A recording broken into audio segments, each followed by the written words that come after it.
We're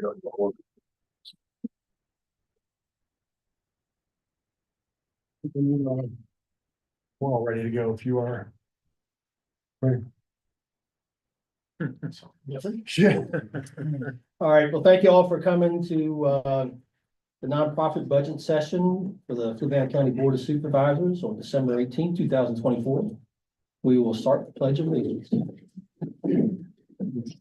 Pledge Allegiance to the flag of the United States of America and to the republic for which it stands, one nation, under God, indivisible, with liberty and justice for all.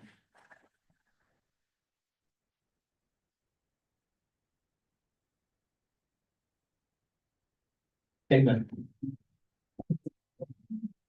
All right, well, we're gonna jump on item C, FY 26 nonprofit budget presentations.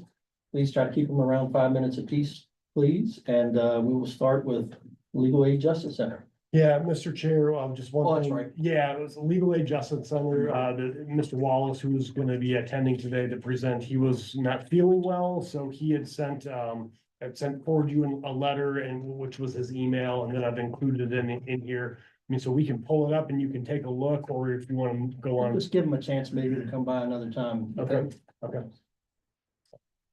All right, we'll switch to Thomas Jefferson Planning District Commission.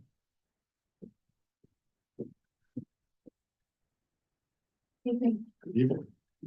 My name is Rick Emmerich. I'm the Chief Operating Officer at TJPDC. As you know, Fluvanna County is a member of the TJPDC.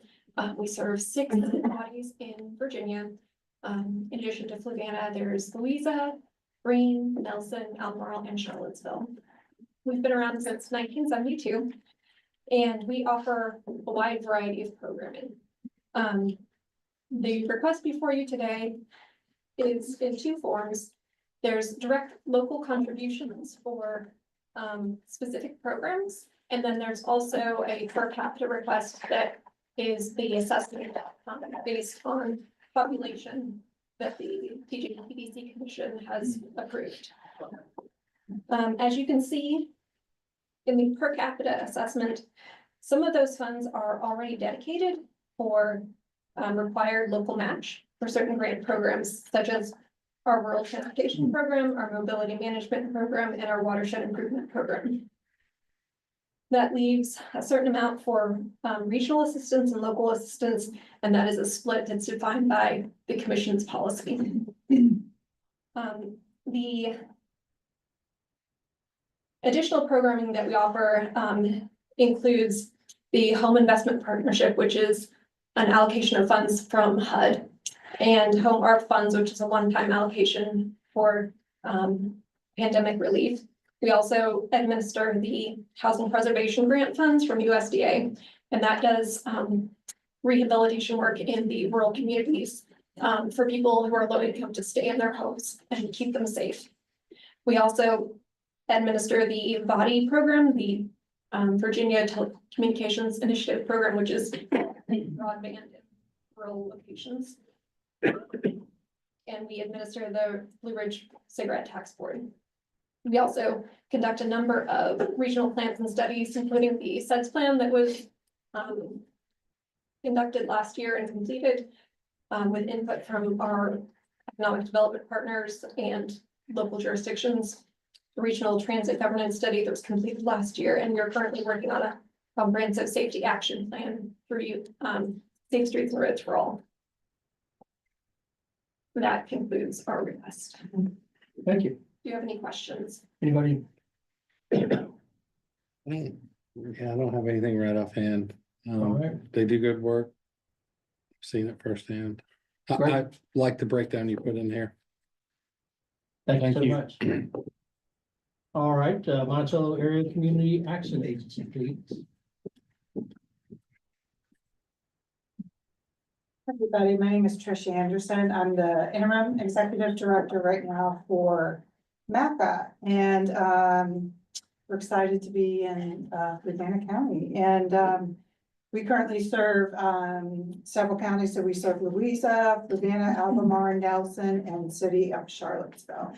Right now, we're asking assistance with, emergency assistance with our food pantry and with project discovery. So with our emergency assistance program, some of the results that we can do when funded by Fluvanna County is being a service to aid residents with utility payments, electricity, water, sewer, and gas.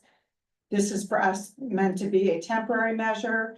Some of our goals with increased funding is to do financial literacy training with clients and coaching so we can move families out of poverty and out of these temporary measures. These are meant to be, these services are available at our food pantry in Fluvanna, so clients can come in and meet with counselors there on site. Our goal is also to provide wraparound services, so to make referrals for families that are experiencing crisis. So it could be mental health crisis, it could be employment, they need post-secondary education, but we're able to do all of that in one visit with a service provider there at MACA. And then also provide referrals to the county, other agencies within the county. Our food pantry, we have hired a new director at the food pantry. We're really excited with the growth that we're seeing there. We have seen tremendous growth in the last 2 months at the pantry. People coming in, just adjusting to rising costs in society. Guests are shopping there. They can come in every 2 weeks, or they can come in once a month and they get a box and enough food for a month. But we're seeing increased needs there for food insecure families. The funding would enable us to assist basically more families in crisis, which we're seeing. It would enable us to be open longer hours. Currently, it's only been open 11 to 1, and we're just seeing people coming in constantly, calling, needing to come in evening hours, weekends. So really trying to meet the needs of Fluvanna County to see how best we can do that. The other issue that we'd like to provide for our clients as they come in, one thing that clients are asking for is personal care products, so hygiene products. That's something we have not been able to provide. We feel like with increased funding, every client that comes through, we could provide a bag of hygiene and personal care products. A lot of clients are embarrassed to ask for this, but you pull them to the side, or they pull you to the side. That's something they ask for. We also have seen an increased need for sanitary items for teenagers and for clients that we feel like we could provide as well for free at the pantry. For those coming in, we're seeing an increased need for that too, and high school students. This would also support, just personnel expenses, internet, phone insurance, and again, expanded hours. Then our project discovery program, which is a free program, one of the few free programs in the counties. We serve students at Fluvanna High School. This currently promotes career readiness for first generation college students. They receive assistance with doing multiple different things, so filling out applications, financial assistance, career plannings. We take them on 3 college visits. We would like to do more. That's really one of the highlights of the program, is being able to do college visits. We also meet with their parents and again, provide workshops to the parents in areas they need. And really just support these first generation college students in post-secondary education and mentoring. This is we have one worker that is there, so it's really a really strong one-on-one mentoring relationship that these students and parents get with this caseworker essentially, but would enable us to work with more students at Fluvanna High School if funded. So those again are the 3 areas: emergency assistance, food pantry, and our project discovery at Fluvanna High School. And Any then, questions? Mr. Chair, and then there's the budget request, and that kind of is a breakdown there. So you mentioned under the project discovery that you're doing a federal pull down matching thing. Right. So what's the ratio on that?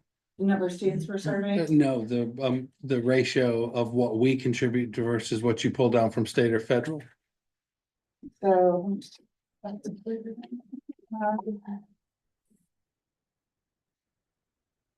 It didn't mention it in the package other than if we cut the funding, so knowing that ratio and knowing what cap would.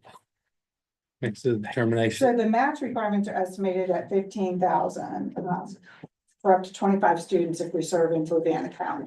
So when you provide that assistance to the students, whether it's for the college or the other stuff, do you do that in the high school In the itself? high school. So you work with the school's guidance counselors? Yes, so Okay. the caseworker would go in, she gets them usually during a study period or study hall. And they come in and speak with her. Again, it's all one-on-one. She does do group sessions as well.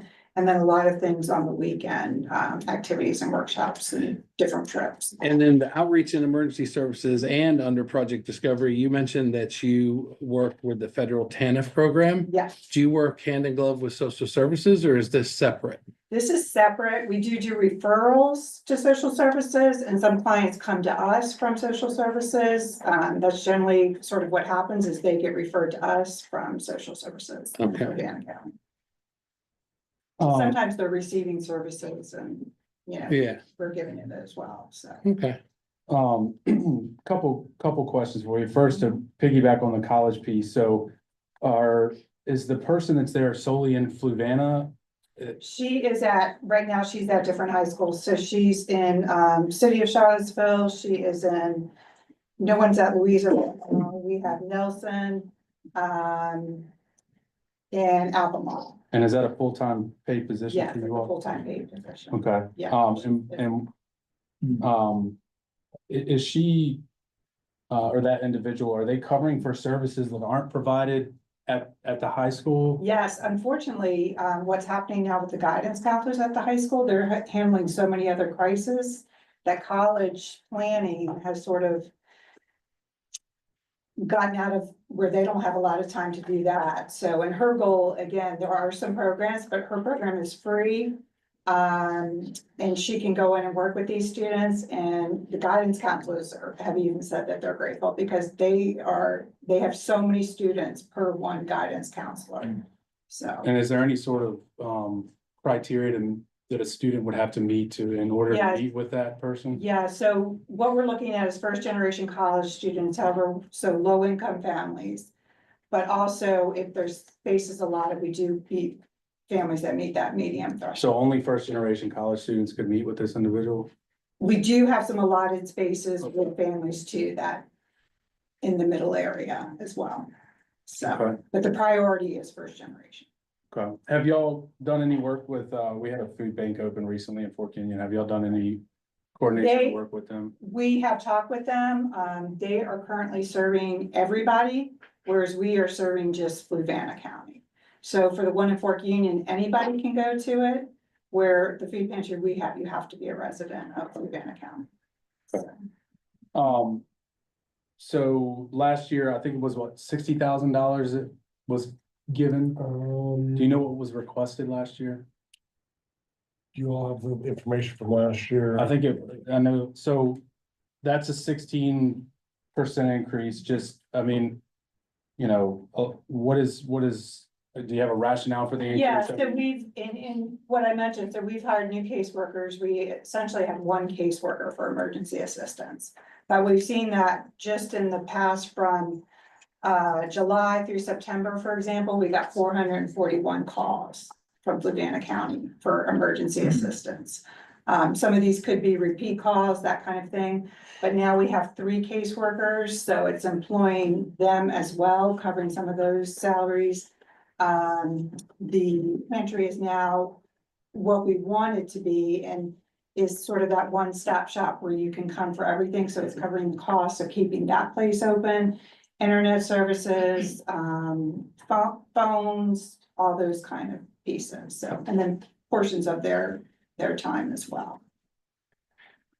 And I mean, you mentioned on Project Discovery that the 15K was targeted towards the max federal or state pull down. If you could give that ratio, that way let's say there's a cut to the program and we cut 5,000 from that. Right. If it's a 1 in 4 or 1 in 3, we know how much money we're leaving on the table by taking 5. You might be leaving 15 or 20. So sometimes where there's that match, you want to pull as much as you can because saving 5,000 here ends up causing you to lose 20. Right. So having that information would be useful if you could send that through We an can get email. that to you with that. Yes, please. Yeah. I might have missed this. Did you say whether a school counselor position has been in existence or is this the first year? So she's not technically a school counselor. She's, But yeah. yeah, Yeah. no, this is, Project Discovery's been around for quite a long time. Okay. She's been with us, I would say probably 5 years, but the position's been around and the program's around. It's all throughout Virginia. It's been around for quite Yeah. a long time. So when I was, years ago, I was on the Thomas Jefferson Planning District Commission. And really didn't, I was appointed to it, didn't know what to expect, and at some point, quite a ways into it. Finally, at one of our meetings, folks, I don't understand how we are one meeting talking about homelessness. Another meeting talking about whether we should build, sidewalks in Charlottesville and so on and so on, and how can we know and be good at doing all these different things? And so I sometimes, this isn't really so much a statement about you all, but Right, giving you some insight from this side of the Right. table. I sometimes find myself going, well, you're being sure people are fed and you're being sure kids are ready for college. And it's hard for us sometimes. It also makes it hard for us sometimes in the way of trying to figure out, even with the similarities in what some organizations do that are clear, gosh, how many of these are you gonna fund? But then figuring out what organizations do that are kind of peripheral and which ones are doing that already. So it's, I don't know, that just openly stating, it's hard to figure out Yeah, where and we should. I think, and I get your question, and I think that, we're trying to serve families in poverty. That's our commitment. And so everyone we're serving meets those guidelines, except Project Discovery. Like I said, if there's spots left, we do allow families that may not be first-generation college students, but our target is those families that are not self-sufficient right now. And I think some of these services, that is our goal, is poverty regardless, whether we're looking at education, we're looking at wraparound services, we're looking at food. And what we're seeing is all these clients have all these pieces in common. So when we do a survey of who's coming into the food pantry, it's majority is people without high school degrees. They have to fill out an application. Age, where their age is, that kind of thing. So those are all the common pieces that we're seeing. So our goal is, how can we target these areas to fill those gaps? We need food to live, how can we have a better life? Getting an education, getting post-secondary employment, that kind of thing. And then we have people that fall in the cracks that are just having a really difficult emergency. So we have families that call every day. I have cancer, I lost my job, and they're not people that maybe would typically ask for help, but they've had a very serious emergency, and we're there to support them as well. So. Any other questions? Great, thank you so much. Next is Central Virginia Partnership for Economic Development. And Mr. Chair, I just have to apologize, Miss Emmerich. I see that she had a presentation that she had sent that I forgot to pull up. Oh. So I'll make sure you all get a copy of the presentation, Sorry. but I had the budget sheet up, so apologize. Good evening, I'm Helen Coffin, President of Central Virginia Partnership for Economic Development. Want to give a shout out to Eric Dahl, our treasurer. So if you don't like something I said, you've got someone to talk to. He's a leader in our organization. And Jennifer Schmack is one of our talented and super sharp economic developers. So you guys should be glad to have her. We love working with her. I have a lot of slides. I'm going to go through them really quickly. I wanted to give you the information so you had it, but don't worry, I'm going to be fast, hopefully.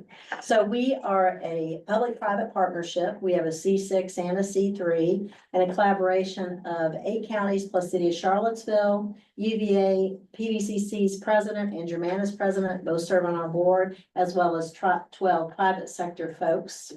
Next slide shows our investors. About 70 private sector companies support us, along with our localities and higher education. So we have 3 major areas that we do our work. Our recent campaign was called Accelerate Central Virginia. It was really a way to beef up our private sector support. So we do a lot of marketing to attract companies to our region in very specific target sectors, and also help Jennifer and other local economic developers' efforts to help existing companies remain and grow here. Regional collaboration, I'll talk about in a minute, and then attract, retain, and align talent. So trying to keep young people in our region. Last year was our best year ever. We landed 8 projects, $16.5 billion. That was really led by Amazon Web Services in Louisa County, and Cielo Digital didn't get much press, but a $5 billion project. So we were very fortunate, but as you can see, Airjet Rocketdyne's in Orange County, Bingham and Taylor is a manufacturer, and also in Culpeper County, Contraline, Almar County, VDI is Virginia Diodes, semiconductor supplier in Charlottesville. So projects all over the region, but still the big numbers came from mainly from AWS. And is that capital investment? Yes. Okay, thank you. That's the expected capital investment. Okay. So we announce it once they say we're gonna spend $11.2 billion.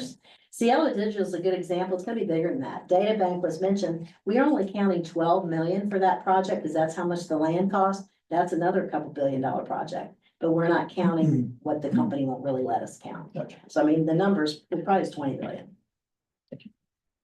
Virginia Economic Development Partnership, there's kind of a fun slide. We collaborate very closely with VDP, all of our leads. So when the state gets a lead, they share those with the regional groups. There's 17 regional groups. And we share those leads with Jennifer Schmack and others like her.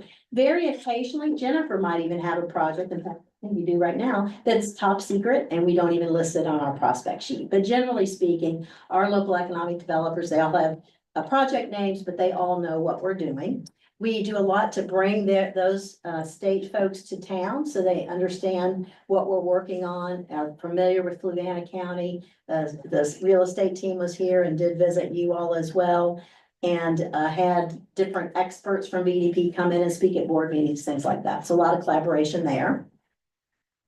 We have target markets. This is just to remind you of what those are, but realize they are by 6-digit NAICS code, and I can give you more specificity if you'd like it, but just so to remind you kind of what we focus on. Good example, business and financial services is not really that broad. It's data centers. So it's not too much, maybe back office, but otherwise that category is really boiled down to data centers for those counties that want. For regional collaboration, we serve as the lead support organization for Go Virginia. Last year, they approved 2 big projects. Project Vital, we finally got the MOU and the contract done. It's $4 million to grow for a bioaccelerator to grow biotechnology companies in our region. It will be located out at North Fork. But the idea is, once that Manning Institute, you may have heard about the $100 million project at UVA's Fontaine Research Park. We think with having 100 researchers and their teams there, we will have spin out companies. And so the bioaccelerator is being put in place now in the hopes that that can really help grow that, not just for Charlottesville, but really the whole region. And then comprehensive economic development strategy, which TJPDC mentioned, we were all partnering at it. Ruth did all the hard work. I did the easy work. Just to give you an example, so at Go Virginia, we had an accelerating sites project to help Louisa County and Culpeper County get about almost $800,000 for site development. We're glad to do that for Fluvanna County. What we do is basically our role, frankly, is you all identify what you're interested in, and we work to get everybody else to support you and to make that a regionally significant site so you can access Go Virginia dollars and also hopefully Virginia Business Ready site money if you'd like. And some of that's in conjunction as a public-private partnership. It doesn't have to be the county doing it alone. I think Jennifer's pretty familiar with that. And when you're all ready, we're ready to help you. Another thing, just to remind you, we do have a livingcentralva.org website. There is a page for Fluvanna County with lots of links. Jennifer helps us with that. You all look at that and want to change anything or add something or say, gosh, we have this cool picture of X. We'd really like to have that featured. Please take a look at it. It talks about the area as a great place to live, work, and play. And the reason for that is on the next slide. We have a big initiative right now with TechLink, trying to keep UVA students in the region. So once they graduate, we'd like them to stay here. We've transitioned that, the grant's ending, but we've transitioned that into a partnership with University of Virginia Career Center on a Virginia Talents Opportunity Partnership Grant called VTOPS, where our talent director is now working to place students in internships because we have learned that that's the best way to keep them here long-term. Got a couple of issues of Livability Central Virginia. It's also on our website, so it's digital and hard copies, and Jennifer's familiar with that. And then last but not least, I've got a slide on our executive committee. Eric, I should have bolded you or highlighted you, or put you in It's all right. green or something. Eric, as you can imagine, the secretary treasurer, especially the treasurer, does more work than the average board member. So he's been particularly helpful. And then the next page is our board members. So you have that.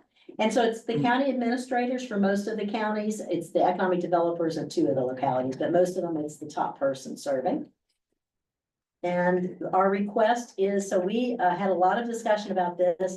After we were successful in raising more money from the private sector, the public sector kindly agreed to allow us to ask for more. So after a lot of deliberation, we are increasing our request from 50 cents, which it's been since 2012, to 62 cents per capita with a $10,000 minimum. So your request this year is $17,492. That money will not be used for salaries or overhead. We're only going to use that for program. I'm glad to, I think that's my last slide. I'm glad to answer any questions on that and appreciate your consideration. Lots of questions? Well, if you do have questions, ask Gary, who's our treasurer. That's not very good. We typically highlight and bolden his name on our slides anyway. Well, no, I usually do that, and I just realized I didn't, at least put a little circle in. Thank you. Thank you all so much, appreciate that. Piedmont, Virginia Community College.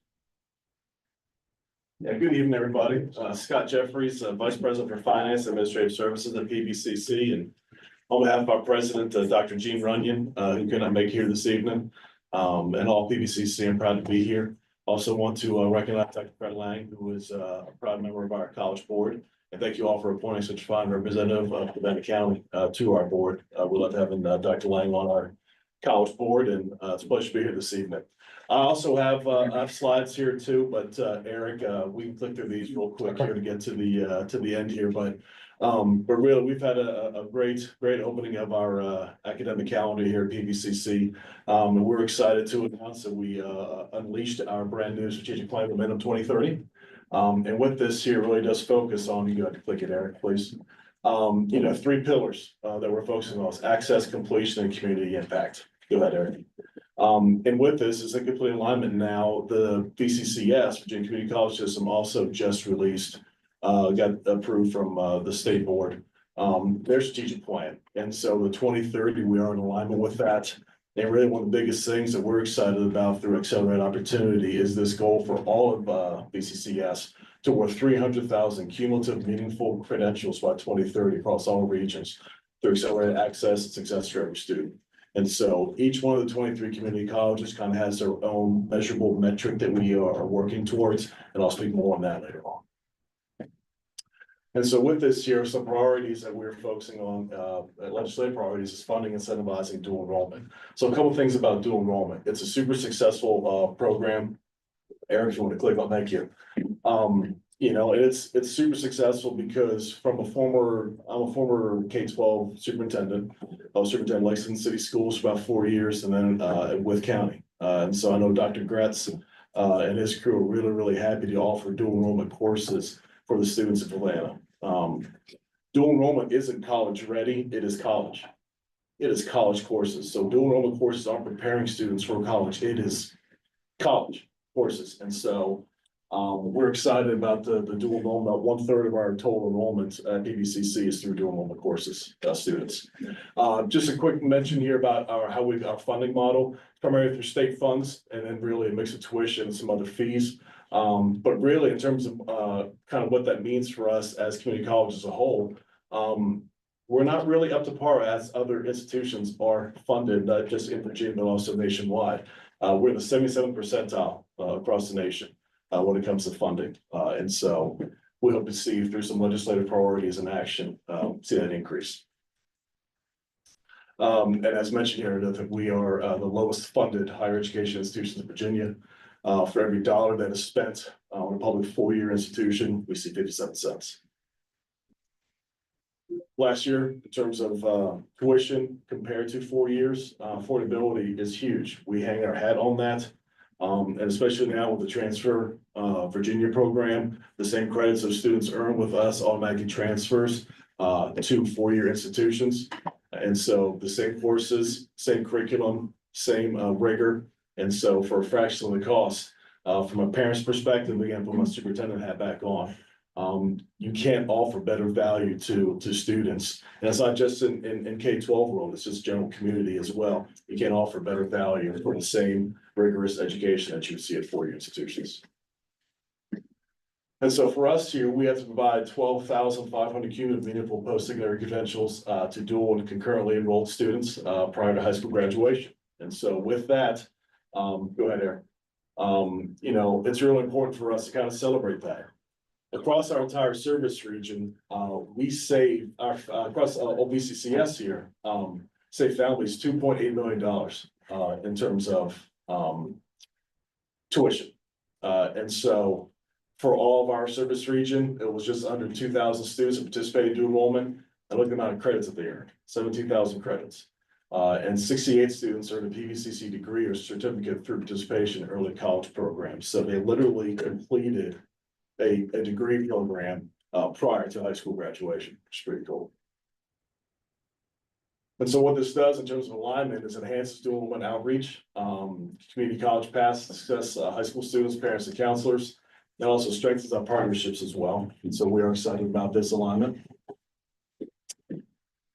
And so again, in terms of another legislative priority, I know from an economic development perspective, it's about that workforce talent pipeline. That's another thing we hang our hat on as well through our workforce development programs in terms of getting individuals skilled up to be able to get promoted within the organization. Or if they want to do a change in careers, they can come and take some short-term training and get a certificate in something and be ready for the next step in their career. So we're excited about the legislative priorities on that topic.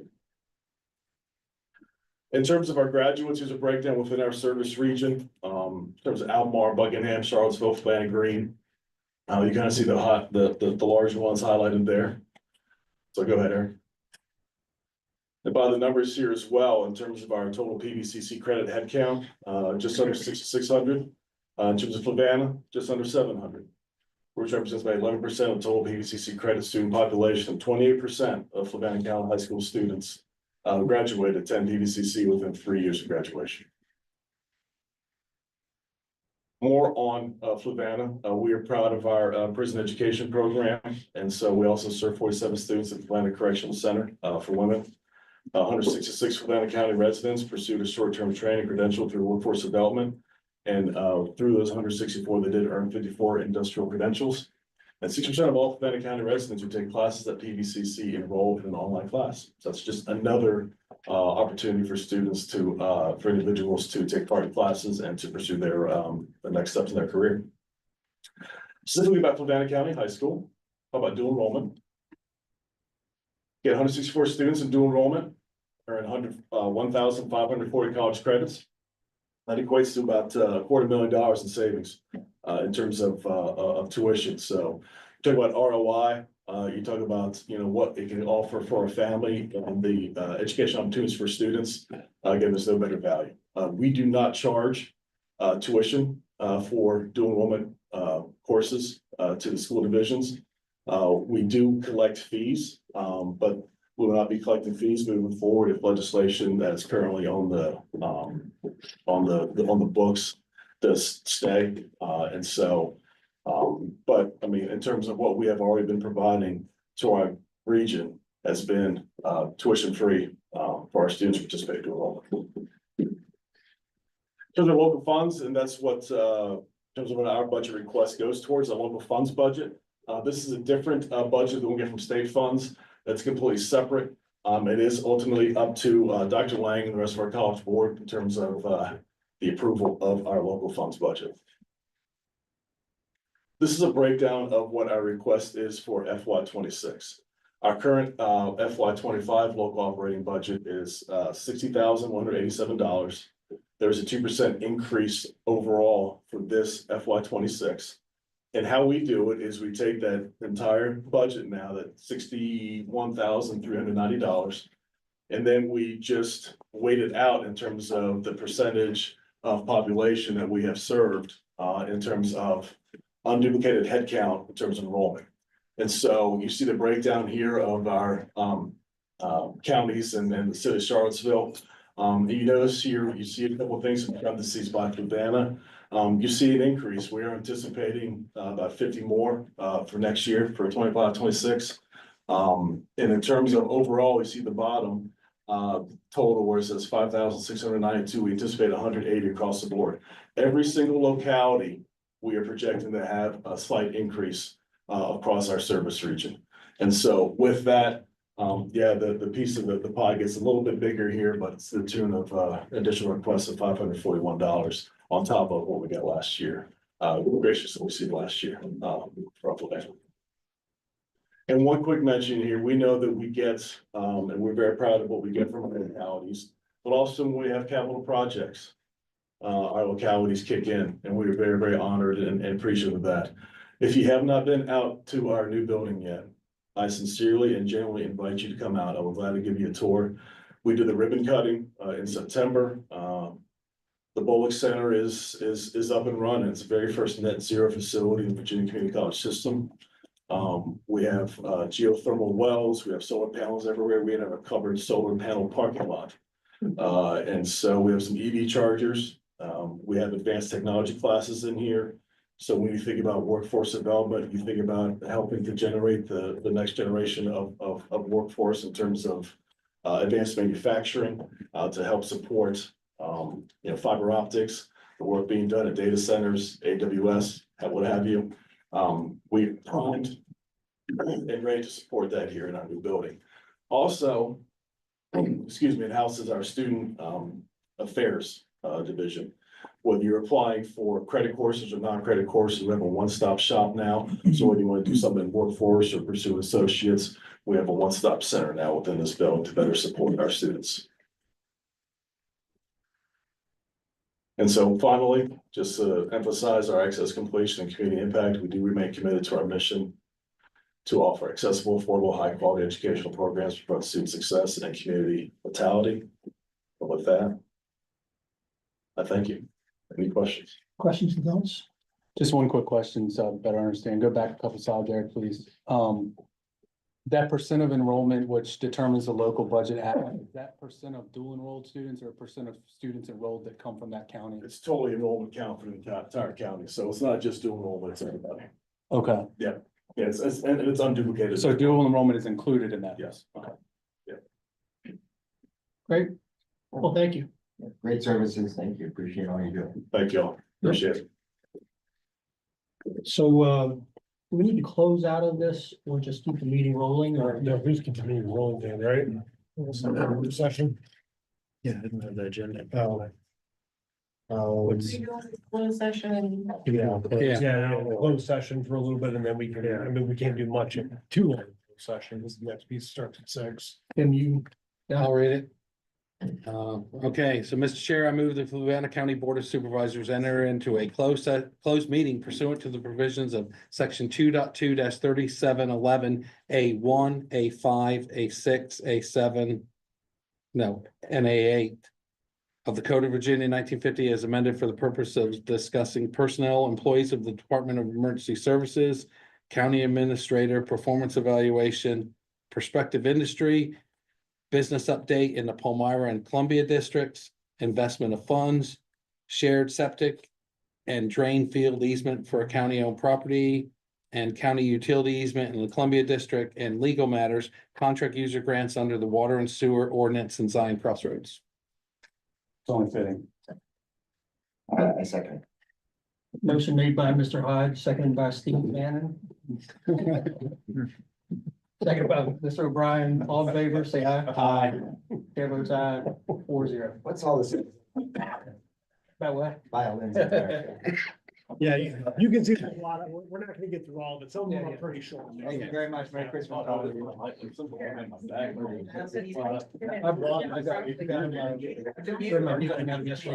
gonna probably leave the meeting. I think it's probably better. Then you don't risk having a mistake. Yeah. I would rather just leave. Oh, thank you. Thank you.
Good. We have to Come come on, out of closed closed session. session, so tell me when you're on. Yeah. Yeah, I guess if you were in, you have to go. He's here and he was still late. Say when, Eric. I'm ready. You all ready? Yeah, ready. Mr. Chair, I move the closed meeting be adjourned and the Fluvanna County Board of Supervisors convene again in open session. Be it resolved, the Board of Supervisors does hereby certify that to the best of each member's knowledge, one, only public business matters lawfully exempted from open meeting requirements under section 2.2-37 A of the Code of Virginia 1950 as amended, and only such business matters as were identified in the motion by which the closed meeting was convened were heard, discussed, or considered in the meeting. Second. Motion made by Mr. Hodge, second by Mr. Goode. Mr. O'Brien? Aye. Mr. Goode? Aye. Mr. Hodge? Aye. Chair votes aye, 4-0. All right, we're back in open session. Closed meeting.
Welcome to the regular meeting of the Fluvanna Board of Supervisors on December 18th, 2024. Glad to see that so many people are excited to start the conversation about the budget. And we're going to jump right into, we have no appointments, correct? But so do we need, since we already did the call to order over there, do we have to? You don't have to. You don't have You to don't unless have you to. want to do. Okay. I'd say we got a good trial. Let's do it. Yeah. Let's do the budget. Yep. I pledge Pledge allegiance to the flag of the United States of America and to the republic for which it stands, one nation, under God, indivisible, with liberty and justice for all.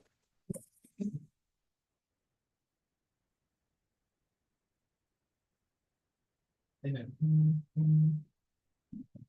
All right, so we're just gonna jump to item 7, right? Adoption of the agenda. Okay. Yeah. I move we adopt the agenda as presented. Second. Motion made by Mr. Hodge, second by Mr. Hood, all in favor? Aye.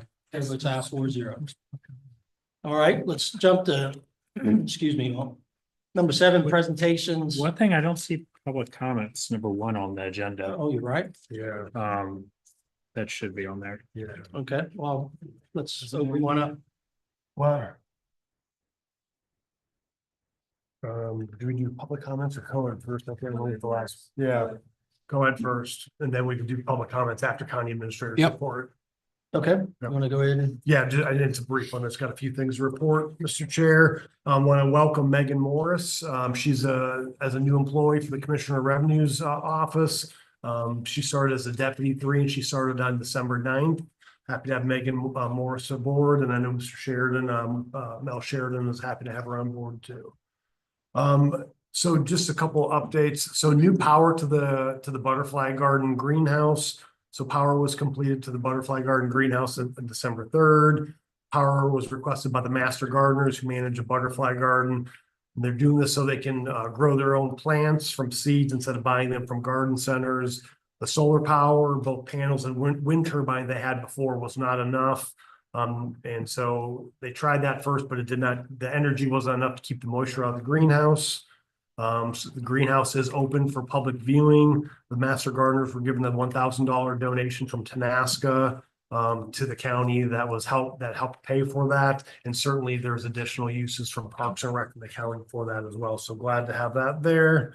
And the fire departments partnered with social services on their Share the Warmth drive. They collected new or gently used coats, blankets, and gloves. More than 25 large bags of boxes of winter items were delivered to their office, social services.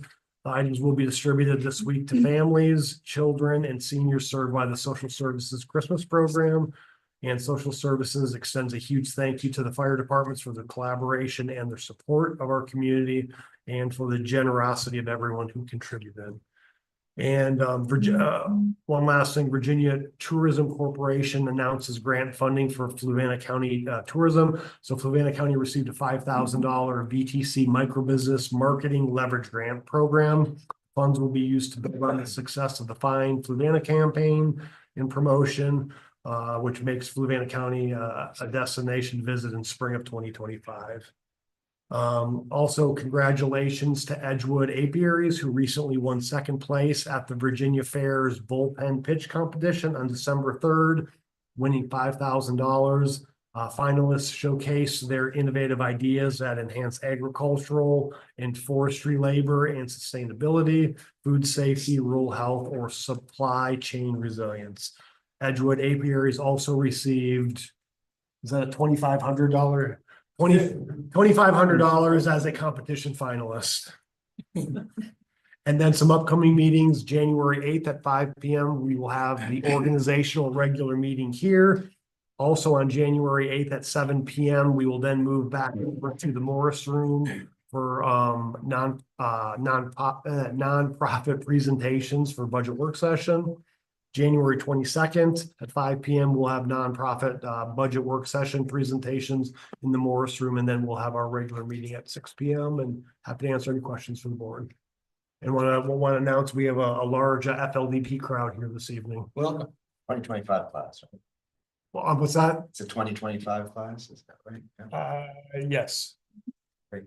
And I'll also add, just in announcing things going on, Tim and I went, Saturday night, the, Lake Fire Department had their 50-year anniversary, and it was done in a 50-year type of event. It was really well done, and God bless them for the work they're doing. Just so everybody knows, we had a good crowd. We were a little late because, we start tonight listening to nonprofits that give their, for lack of a better term, pitch of what they've been doing and what money they're looking for and why. And so we had that, and then a little bit of quick closed session and just trying to cram it all. And we're starting the busy time of year. So thank you for your patience. Mr. Chair, we still need a motion for adoption of the agenda also. Okay, I thought you did. We did, but it's been modified. Just to, because We did did modify it. the agenda here was not. Because we added county administrator presentation and public And public comments to the agenda. Mr. Chair, I move we Since we adopt the modified. amended agenda to include the county administrator and public comments. Second. Motion made by Mr. Hodge, second by Mr. Goode, all in favor. Aye. Chair votes aye, 4-0. Thank you. Thank you, Mr. Whitten. All right, we'll open our first round of public comments. Anybody wishing to address the board should come to the podium, state your name and address. Please remember to keep your comments to 5 minutes on topic and directed to the board. Is there anybody that'd like to address the board? All right, seeing none, we'll move on to presentations. Item F, FY 24 Annual Comprehensive Financial Report. Mrs. Tori Miller. Good evening again.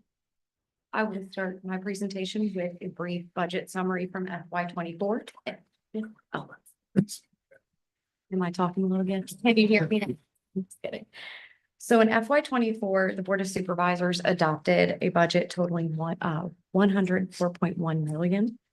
And the chart below shows you our expenditures, with the majority of that coming in at 53.2 being the schools, the county at 41.7, at CIP at 5.9, and all other at 3.2. Next slide. So I have the same chart for our revenues, showing that most of our revenues come in at local at 57.2, state at 37.3, federal at 6.4, and other at 3.1. So we'll now start with the ACFR for FY 24. Next slide. General revenues that we receive, a majority of those come from general property tax at 44.8, state at 9.8, federal 6.5, other local at 5.1, and all other totaling 3.8. Next slide. This next chart is the FY 24 general revenues that shows you our revenue sources, what our actuals for FY 23 were, anything that we amended in FY 24, and our FY 24 actuals. With an overall increase from FY 23 to 24 at 14%. Next slide. The next slide shows you our top 4 local revenue sources from fiscal year 19 to fiscal year 24, and all of those categories saw an increase from FY 23 to 24. Next slide. This next chart shows you the overall growth of sales tax from FY 15 to FY 24. Next slide.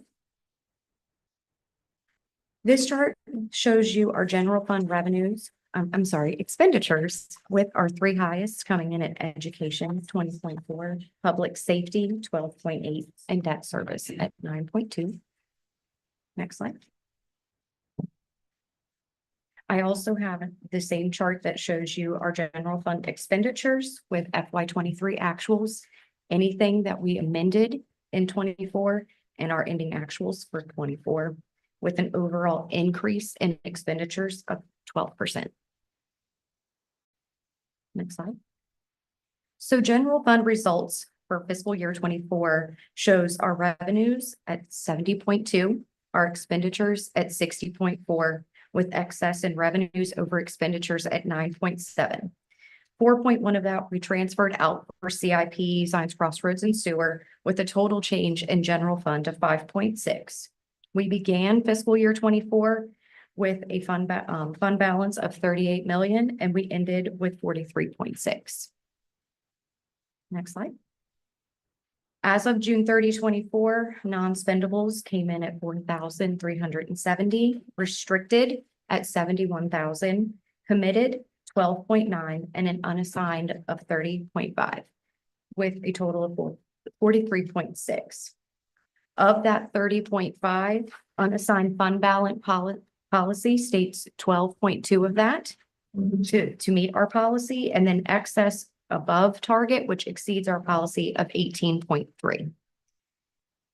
Next slide. The next slide is a visual of the non-spendable or restricted, unassigned, committed, and then what we have is unassigned or unreserved at that 18.3. This is growth overall from fiscal year 15 to 24 for total fund balance and unassigned fund balance. Debt and capital leases as of June 30 of 24, I have listed here in column B, the actuals for 23 and the actuals for 24 with an overall decrease, because as those payments are made, those amounts decrease each year. And usually if we don't take out any debt, about 6 million of principal falls off every year. Yes, thank you. This next chart represents total debt at the end of 24 with school projects being in blue, county in red, and water in green. And as you can see from fiscal year 24 to fiscal year 2041, how those fall off. And the next slide is the same chart, but just an annual debt service from 24 to 2041. Next slide. Yeah. And I will be happy to answer any questions, or I'm happy to turn it over to David Foley for his audit opinion. And to this, if the board wants a copy of this, we can email it to you, and plus do, just like every board meeting, all presentations are on the county website to associate with the meeting page that occurred. Are the uncommitted funds, or are they committed funds, including the projected JRWA? No. costs?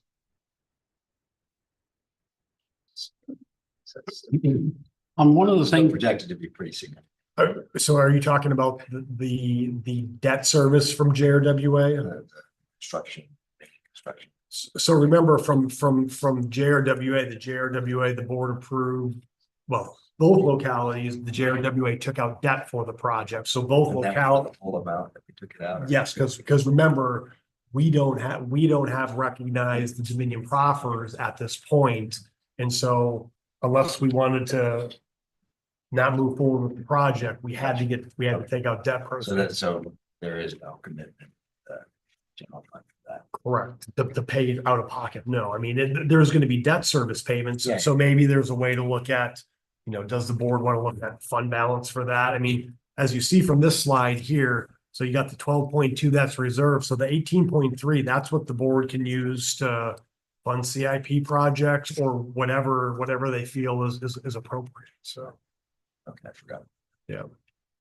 A So portion, our fund balance did increase this year. a portion of that has to be set aside, right? That's The the 18, The 12.2 needs to be set aside. That's kind of like the Okay. rainy day money you don't Right. touch. That's what our policy says. you lose your credit rating if you. Okay. Or keeps Mr. Foley happy. Yeah. My question, Ms. Milton, was this: on the CIP projects, you show that there's a certain amount committed. So if we don't carry through with the project, does it go back into the unassigned fund balance? Yes, I mean, yeah, I'm sorry. Yeah. Yes, it would. Okay. And how often do we do that? As projects are completed, if there's anything remaining, then we would close that project, and that's when. Have we ever had something in the CIP and then not follow through with it for whatever reason? Very, very, very seldom. I mean, mostly, I think we do have a couple old projects that are out there that has some money outstanding. I think the amounts are generally pretty low. Most Very. of it's more, so out of that roughly 13 million of committed, and again, out of that committed too, part of that money is committed that the board approved to fund CIP for this fiscal year as well too. So really, when you back that out, you have maybe about 6 to 6.5 million committed to existing CIP projects. Do we leave it in the investments until we need it? Correct. Yes. Okay. Yep. That's it for me. Any questions or comments? I'll turn it over to Let's Dave. do it. Good turn over to Mr. Foley.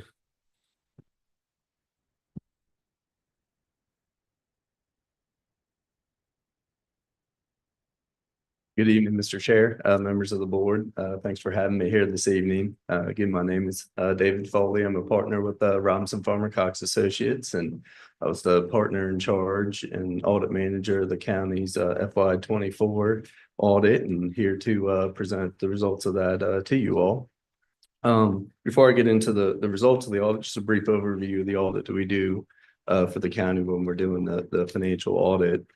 It's really three main parts to the audit. One is, of course, we audit the financial statements to make sure that the financial statements have been prepared in accordance with generally accepted accounting principles. The other two pieces of the audit we do in accordance with government auditing standards. One is, in addition to just looking at the numbers themselves, when we're out doing the audit, we gain an understanding and review the internal controls that the county has over its financial reporting. We do this in terms of designing our audit tests and audit procedures. And then in certain instances, we may, review and test those controls to see if they're operating as they were designed. And then the third piece of the audit is a federal compliance piece. So whenever a locality or an organization expends over $750,000 in federal grant funds, as part of your financial statement audit, you have to undergo what's called the single audit, the federal compliance audit, in accordance with uniform guidance. And so with the amount of federal grant expenditures that both the county and school board have, you exceed that every year. So that's always part of the audit. So as part of that, so for the major federal grant programs for the county, OMB provides a compliance supplement with a list of various compliance requirements that the county and schools have to comply with when they're expending the federal grant program. So for those programs, we'll go through that checklist and make sure that the county is complying with those federal grant compliance requirements. So those are the three main pieces of the audit that we do. So as such, included in the county's annual comprehensive financial report, there's three different reports from us that communicate the results of the audit. The first is towards the front of the report in the financial section. The first page in the financial section is our independent auditor's report. And then this report is where we state we did perform an audit on the county's financial statements. It's also where we issue our opinion on the county's financial statements, which is the second paragraph of that report. And we have issued an unmodified opinion on the county's financial statements. An unmodified opinion is the cleanest opinion an auditor can give on a set of financial statements. Basically, an unmodified opinion means that the county's financial statements have been prepared in accordance with generally accepted accounting principles. The other two reports from us are in the back of the report in the compliance sections. So on numbered page 190, 195, this is our report over the county's internal controls over its financial reporting. This report was clean as well. No significant deficiencies or material weaknesses were noted in the county's internal control over its financial reporting. Overall, we feel like the county does have good internal controls. Just an example of this is, as we were doing the audit, we had only maybe a handful, only a few adjustments that we proposed that the county needed to make to its books, meaning that really before we even came to do the audit, the county's books were recorded and adjusted as they should be. So, for an auditor to come in and only have a few adjustments, I think speaks to the strength of the financial reporting of the county. And then the third and final report from us is 2 pages over. This is our report over the county's compliance with its major federal grant programs. This report was clean as well. No significant deficiencies or material weaknesses were noted with the county's compliance with its major federal grant programs. Also, no other federal compliance issues were noted as part of the audit. So all three reports from us were clean in this year's report. And then in addition to the three opinions that are included in the report, we also issue our communication letter with those charged with governance. So basically what this letter does is the auditing standards require that we communicate certain things to you all at the end of an audit. So we do so in the form of this communication letter. Just would briefly like to highlight a few of those. Qualitative aspects in accounting practices. And here we communicate that management is responsible for the selection and appropriate use of accounting policies. Accounting estimates are an integral part of preparing the financial statements. Some examples of the estimates or management's estimate of depreciable lives that is used for capital assets and determining depreciation expense. The other significant estimates that are included in the report is management's estimate of the pension and other post-employment benefit liabilities. And these liabilities are the county has a actuary that does a study to determine these liabilities. So their estimates are based on that actuarial valuation. Difficulties encountered in performing the audit. We had no difficulties dealing with management and performing the audit. If we had any, we would have to disclose the nature of those to you all. And really the whole finance team and Eric does an excellent job of having information ready for us when we start the audit, as addition to answering any questions that we have throughout the audit, as well as pulling any additional information that we request. Certainly we understand that county staff is busy with their normal day-to-day job, and when you have 4 to 5 auditors walking in and out of your office for a couple of weeks, I know that can be a little time consuming, but they do an excellent job of working with us. Corrected and uncorrected misstatements. There were no uncorrected misstatements. Again, the few adjustments that we had for the audit were provided to management, and that's been posted to the county's accounting system. So that way that the county's records tie and agree to what's in the audited financial report. Disagreements with management. Again, we had no disagreements with management. If we had any, we would have to disclose the nature of those to you all. Management representations, we do request certain representations from management at the end of an audit, which we get in the form of a signed representation letter. And then lastly, management's consultations with other independent accountants. As far as we're aware, management did not consult with any other independent accountants in terms of second opinion shopping. But again, those are just the required communications that we have to make to you all. But that's all I have, but would be happy to answer any questions you may have. Any questions? Yeah, thanks to the hard work of the finance department. Amen. Thanks, sir. Thank you. I want to give a shout out to Miss Melton and her finance team that did a great job. Amen. Thank you. All right. Thank you all. Appreciate it. Thanks for having me. We'll move to item G, Children's Services Act, semi-annual report, Mr. Moore.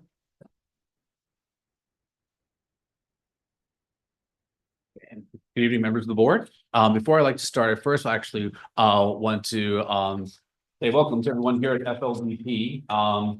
This is an amazing program. I actually went through it back. I was in class in 2018, and even though I had lived in the county for years, that class really opened my eyes to just how vast and just how many different let's say systems, organizations are out there. It really enriches your perspective of what's really out there in Fluvanna County. So I'm glad to see you all here. I know you're halfway through the course already, so wish you all the best of luck through the remainder of your class for this year.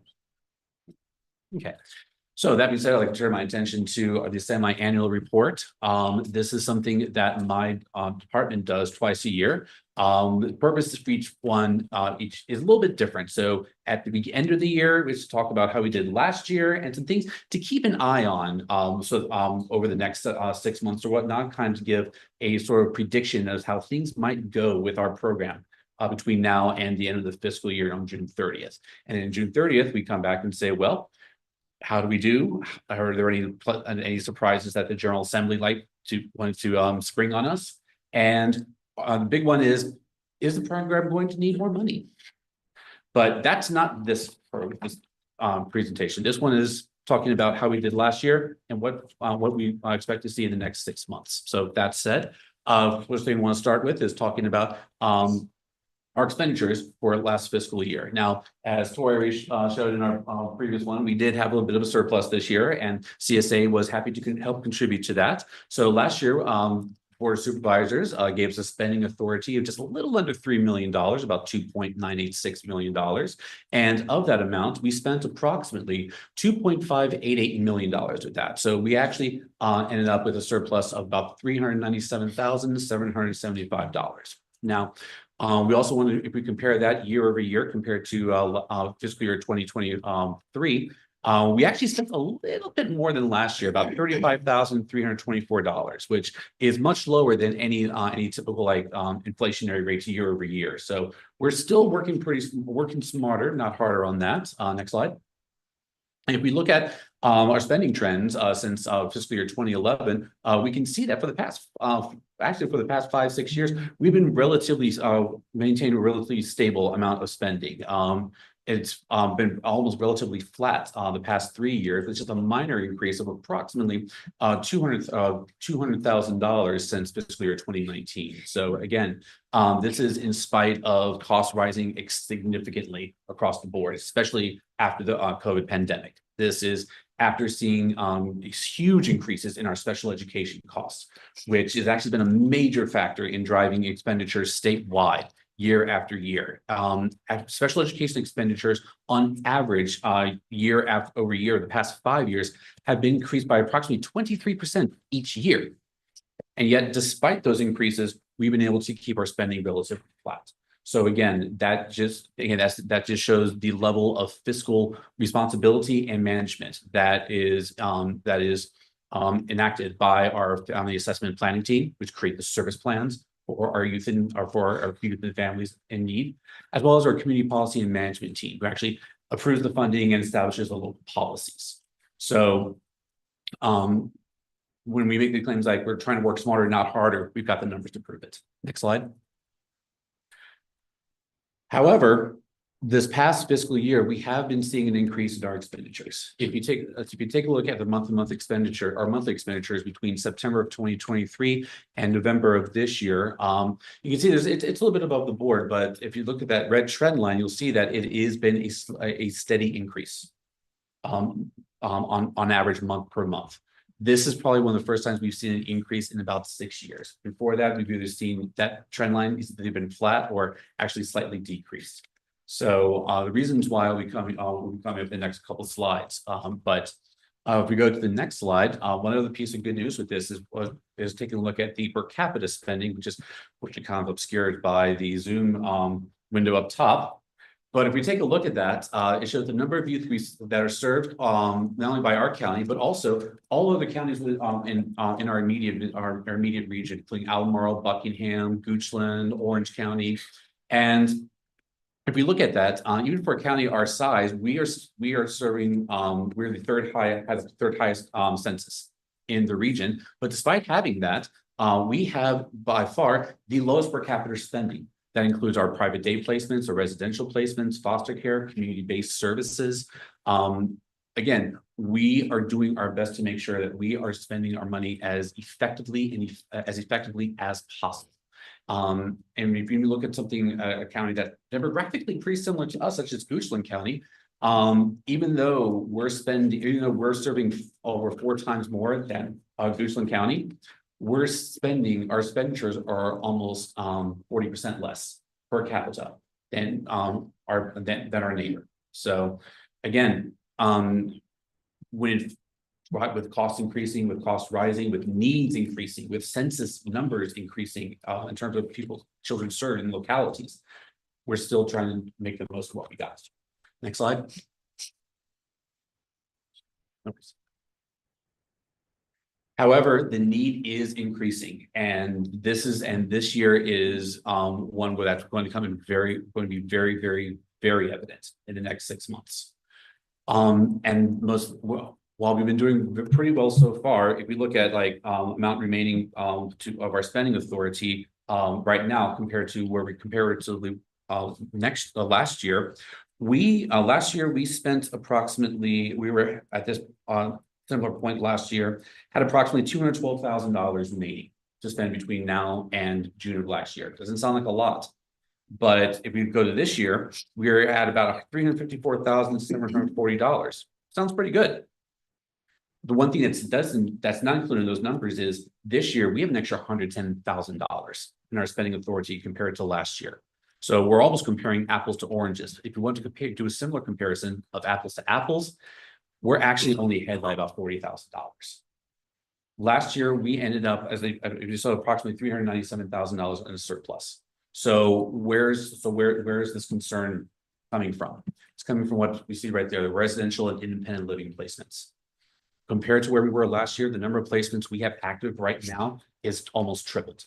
And those are the only ones that are currently active and funded.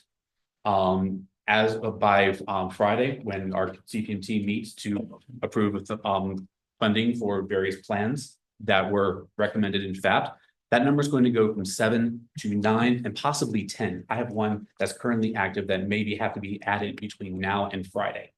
So in a space of when we started our fiscal year, we only had 2 placements. So in the past 6 months, we have had 8 new placements start. These incur a daily rate that has to be paid every day of the calendar year. If they're there for 3 months, we're paying 91 days. If they're there for 6 months, we're paying 182 days. And yes, if they're in a residential program for an entire year, 365 days of a daily rate that can be anywhere from $215 to $750 a day. So we are going to see a huge increase in our expenditures between now and June. And that, more than anything else, is going to be driving our costs.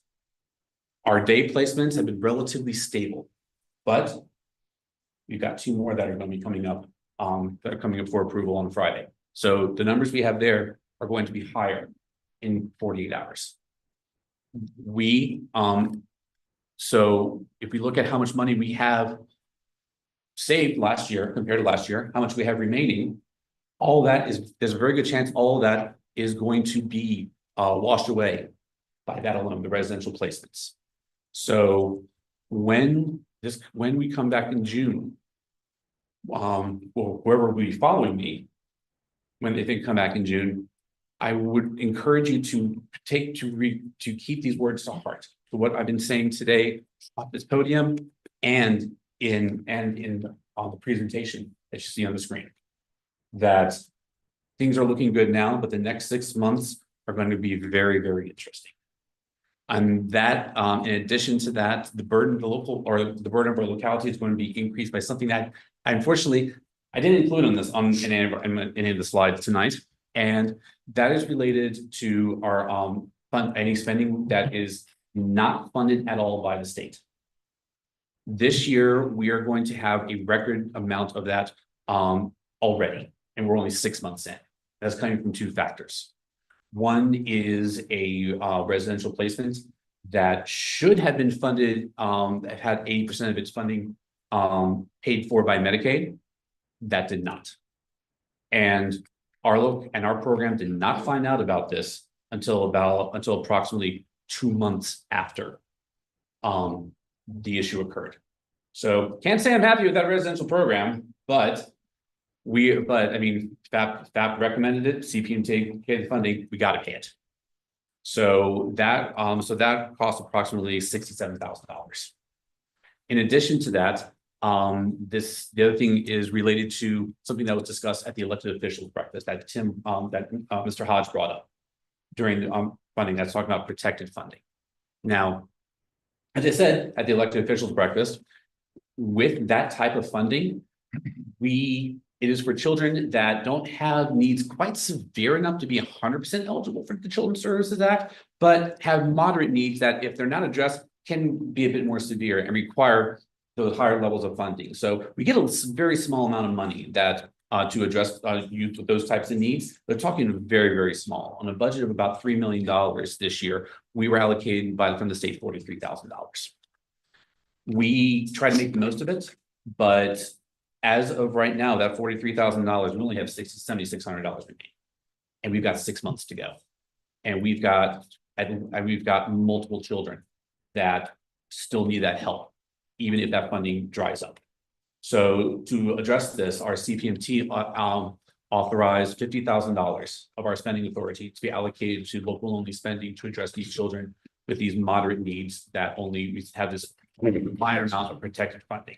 Now, are we going to use all that entire $50,000?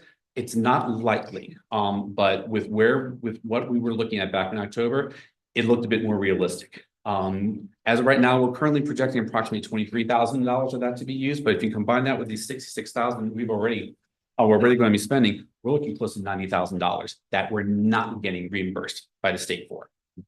So that's going to cause a slight increase in our burden or in our local share.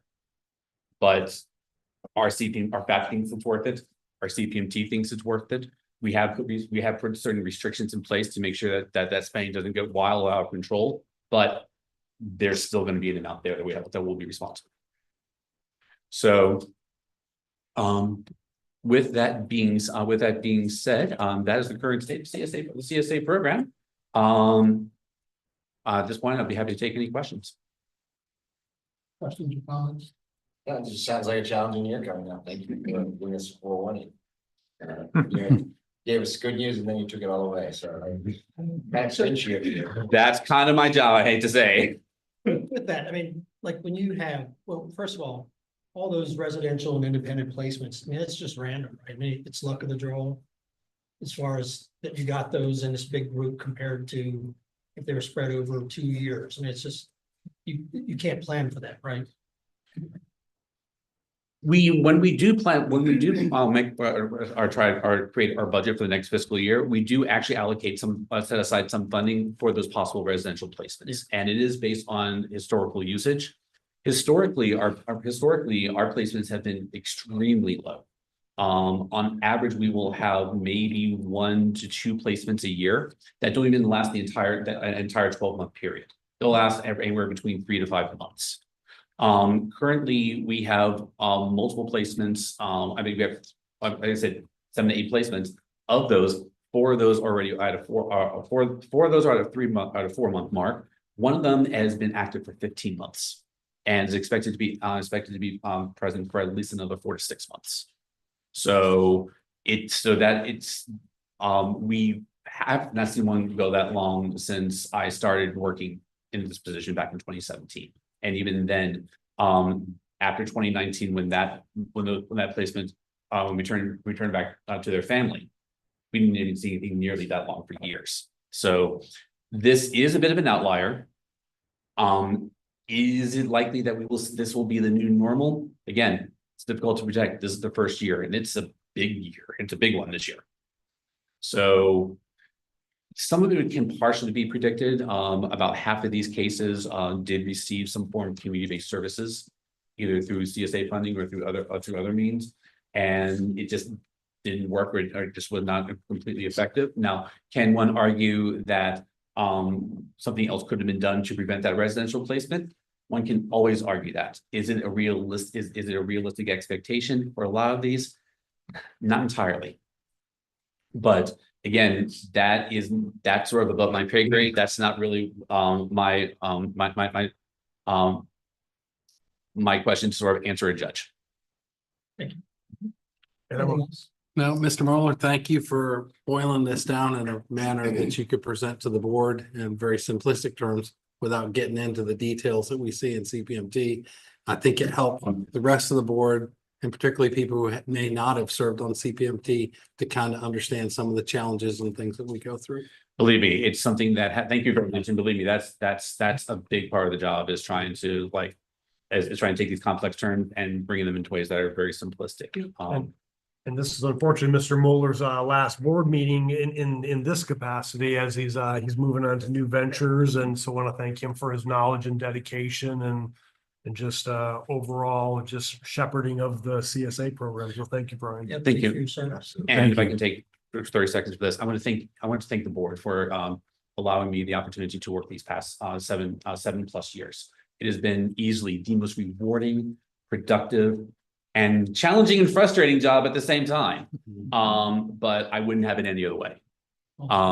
Thank you all very much for this. Thank you all to CPMT, with at least one member here present, or present in our room today. I look forward to, again, I'm not going anywhere. We're still here in the county. So I look forward to seeing what my future careers may have in store with both here as well as the county administration. So thank you very much. Thank you, sir. We're gonna move on to item H, EMS cost recovery program, Mr. Dahl. Yep, let me go through this here. So we're seeking a little guidance. So the finance department has received some questions from volunteers regarding having to provide health insurance. So the county has an ambulance fee waiver request form. And so kind of getting to this information, it kind of led us to kind of going down a rabbit hole a little bit here. And so basically created a deeper analysis of the EMS cost recovery program, the policies, as well as the fee waiver form. So a particular focus, if you see right there, under EMS cost recovery program, section 1.3.6, under policy subsection E, it states fire, rescue, and law enforcement personnel volunteering in or employed by Fluvanna County will not be billed for any charges not covered by insurance incurred in the performance of the duties. So that's what the policy says. So a discrepancy was identified between the program policy section, just as I read previously, and on form 1.3 ambulance fee waiver requests. So on the form, under section 8 patient information, it states household member who is a fire, rescue, or law enforcement person currently volunteering in or employed by Fluvanna County. So on the form, it says if you answer yes to that, you skip section B, which is financial information, and under financial information, section 2 is the section that you could put, you could possibly put what your insurance information is. So additionally, this section of the form creates some interpretation discrepancy as well. So when you look at household member who is fire, rescue, or law enforcement person currently volunteering in or employed by Fluvanna County. So does this mean a volunteer or paid employee who is fire, rescue, or law enforcement person and those that are in the household are eligible?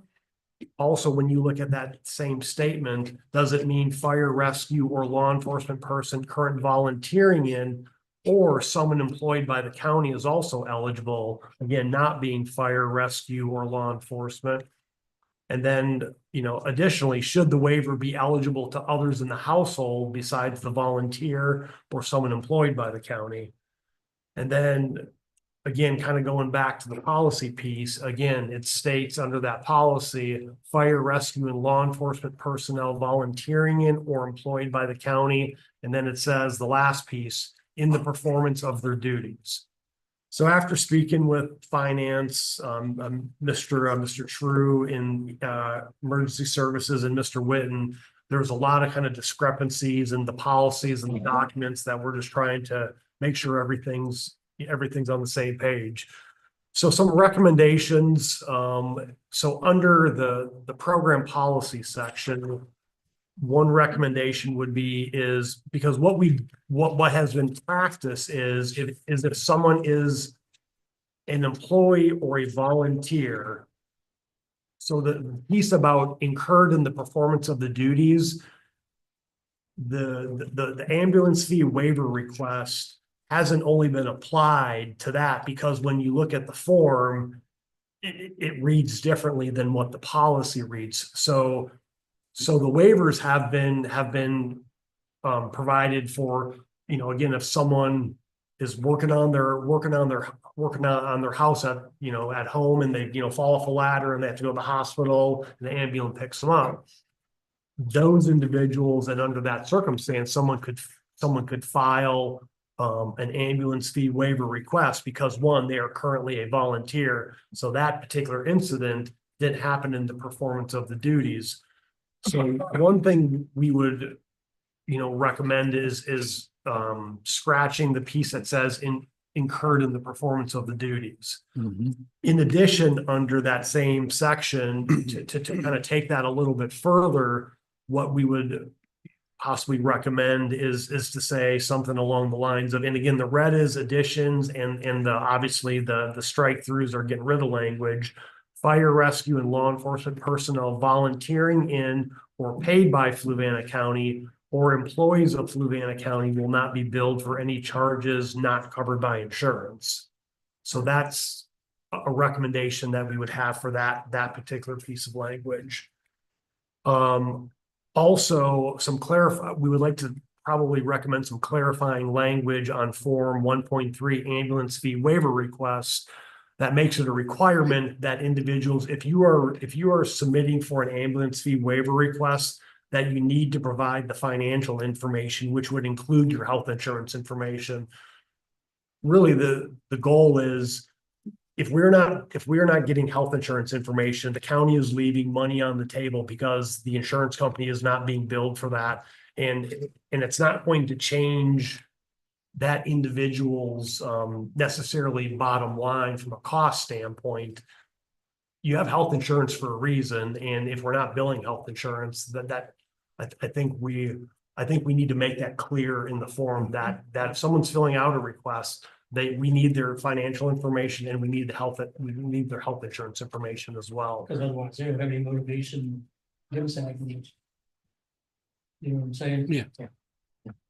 And then the last piece on the form too, again, if you look at in parentheses, it says the word household member who is fire rescue or law enforcement person currently volunteering in or employed by Fluvanna County.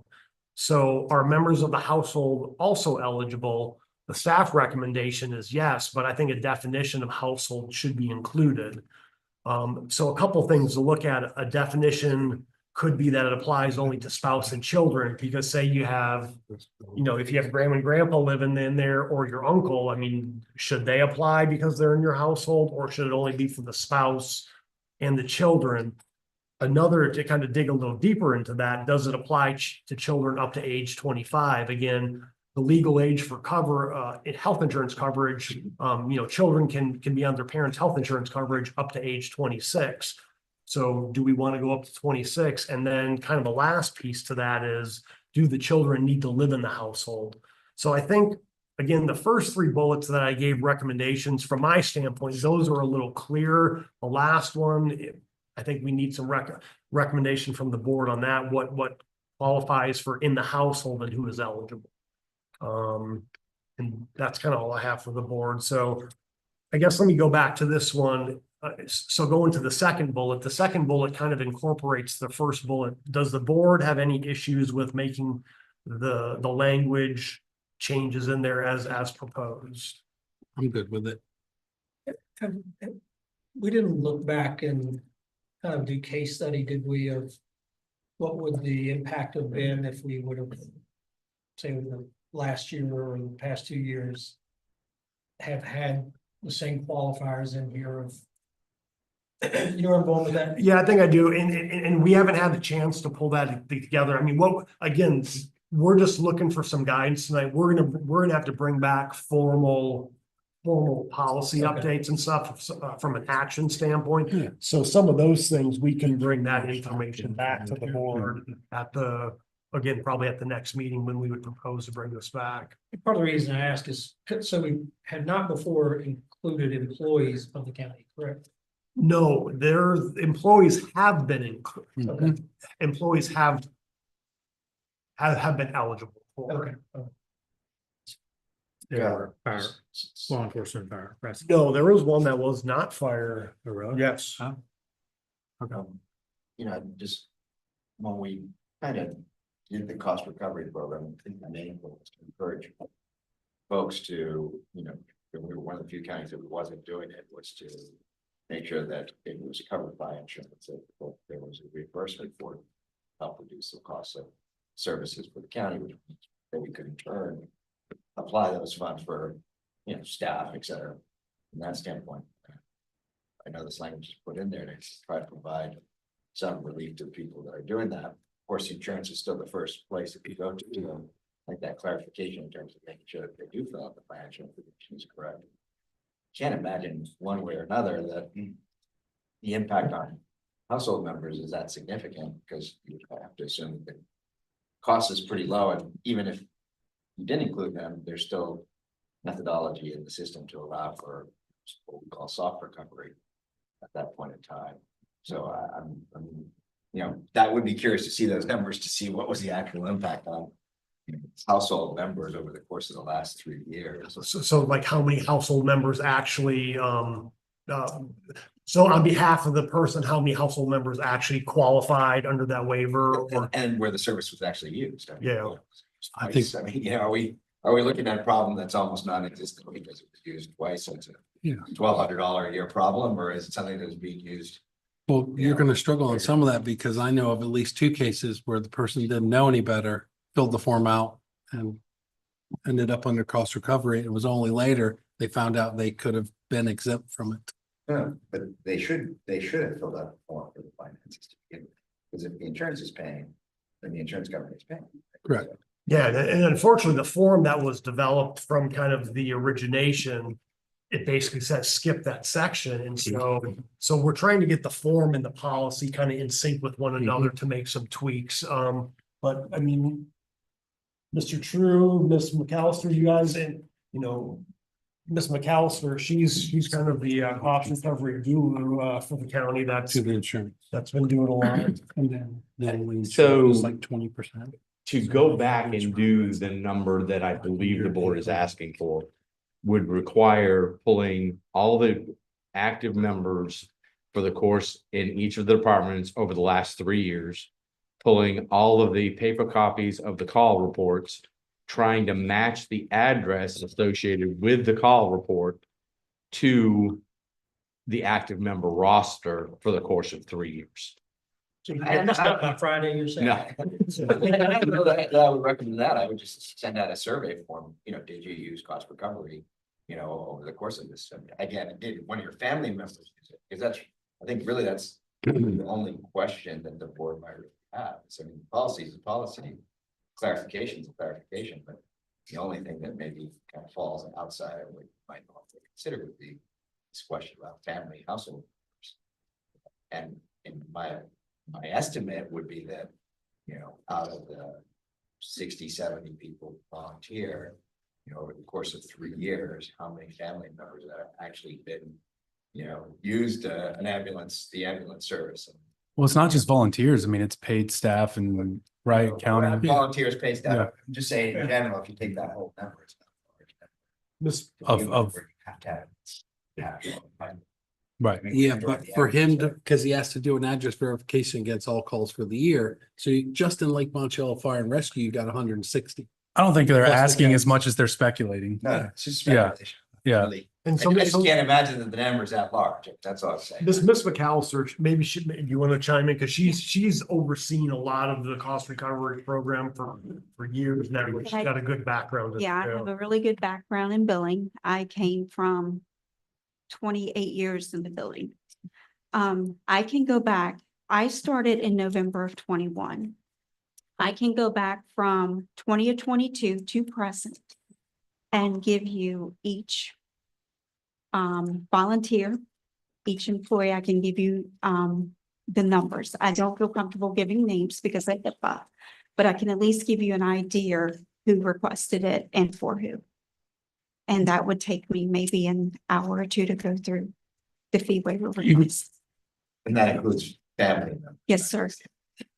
And I appreciate that. And I mean, certainly wouldn't say don't do it if these two are required, but what would be the purpose of that? I mean, just to help us clarify that last piece about family members. I mean, even if there was none, what's to say there couldn't be 5 this year in an instance where what it would come up? Why would that? The only reason I would bring it up, and I'm not trying to take a benefit away that we possibly have for them.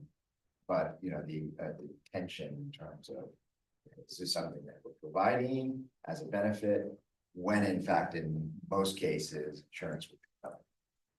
In almost all cases. Insurance will cover 80%. I mean, right now, the county's, for instance, county's insurance, we were looking at this as kind of part of this discussion, what our insurance covers. So our insurance covers, was it deductible first? Deductible And then first, 80% co-insurance? and the patient would be responsible for the 20. Yeah. So it's an 80-20 after deductible is met. So depending on what different tier you're on, I mean, again, the county has a $500 deductible plan, a $1,000 deductible plan, or high High deductible. deductible health plan. Let's say they go to the hospital and they'd already used the deductible at that point in time. Well, then it's just co-insurance, 20%. correct? Yes.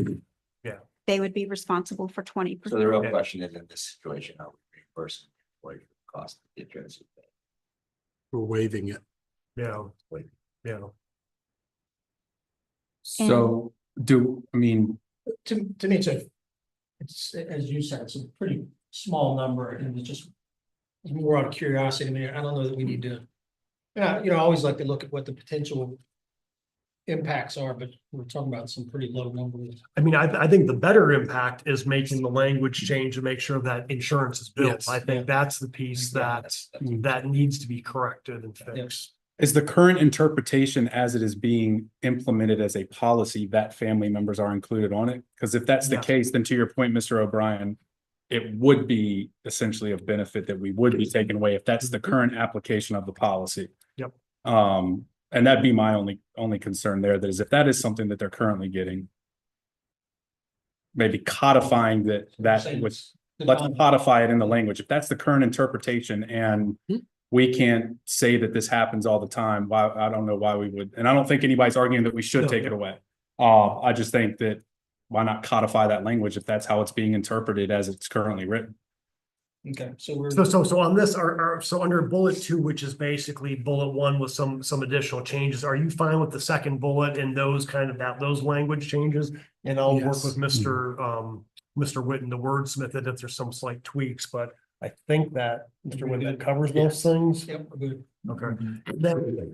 Then under the form, the ambulance waiver fee request form, we're gonna change the form around a little bit to make sure that before you even get to the section that says, are you a fire and rescue, volunteer or employed by the county, blah, blah, blah, skip this. We're gonna get rid of the skip this, but we're gonna require that the information be provided up top. And then after you provide that, then something like, are you a volunteer? And then we know that's kind of the checkpoint, but at least we have the initial financial piece up front where we can bill insurance.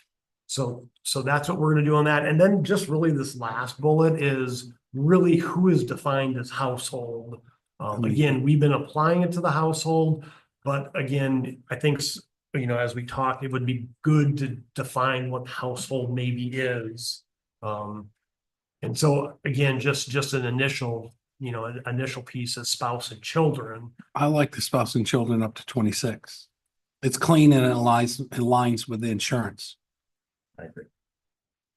And then what about live in the household? I certainly think they should live in the house. Yes. Yeah.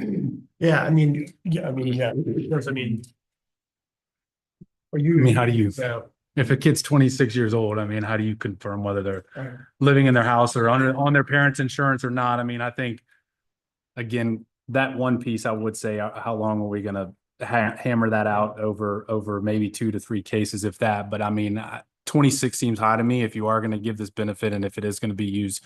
Yeah, at 26, I was married and living with, my wife at the time, living here in Fork Union with my wife, and I could have still been on my parents' health insurance. So I think that's a little odd that if you know, I fell off something here in Fluvanna and yeah, it just seemed odd to me that that would be sort of recouped there, but how do you enforce it too? I mean, it's. How do you know? And again, we only use the 26 just because that's kind of what is allowed under health insurance for, you know, what, and is it specific, does it say specific to, what's the word? Federal law, isn't it? Is it federal law? Yeah. But is it specific to, I can't remember what I was looking for, But you know where the example of that would be? You know, a young person grew up in the county here, went to school here, decided they want to be an educator. It could take you to 26 to get your certificates and everything else you need.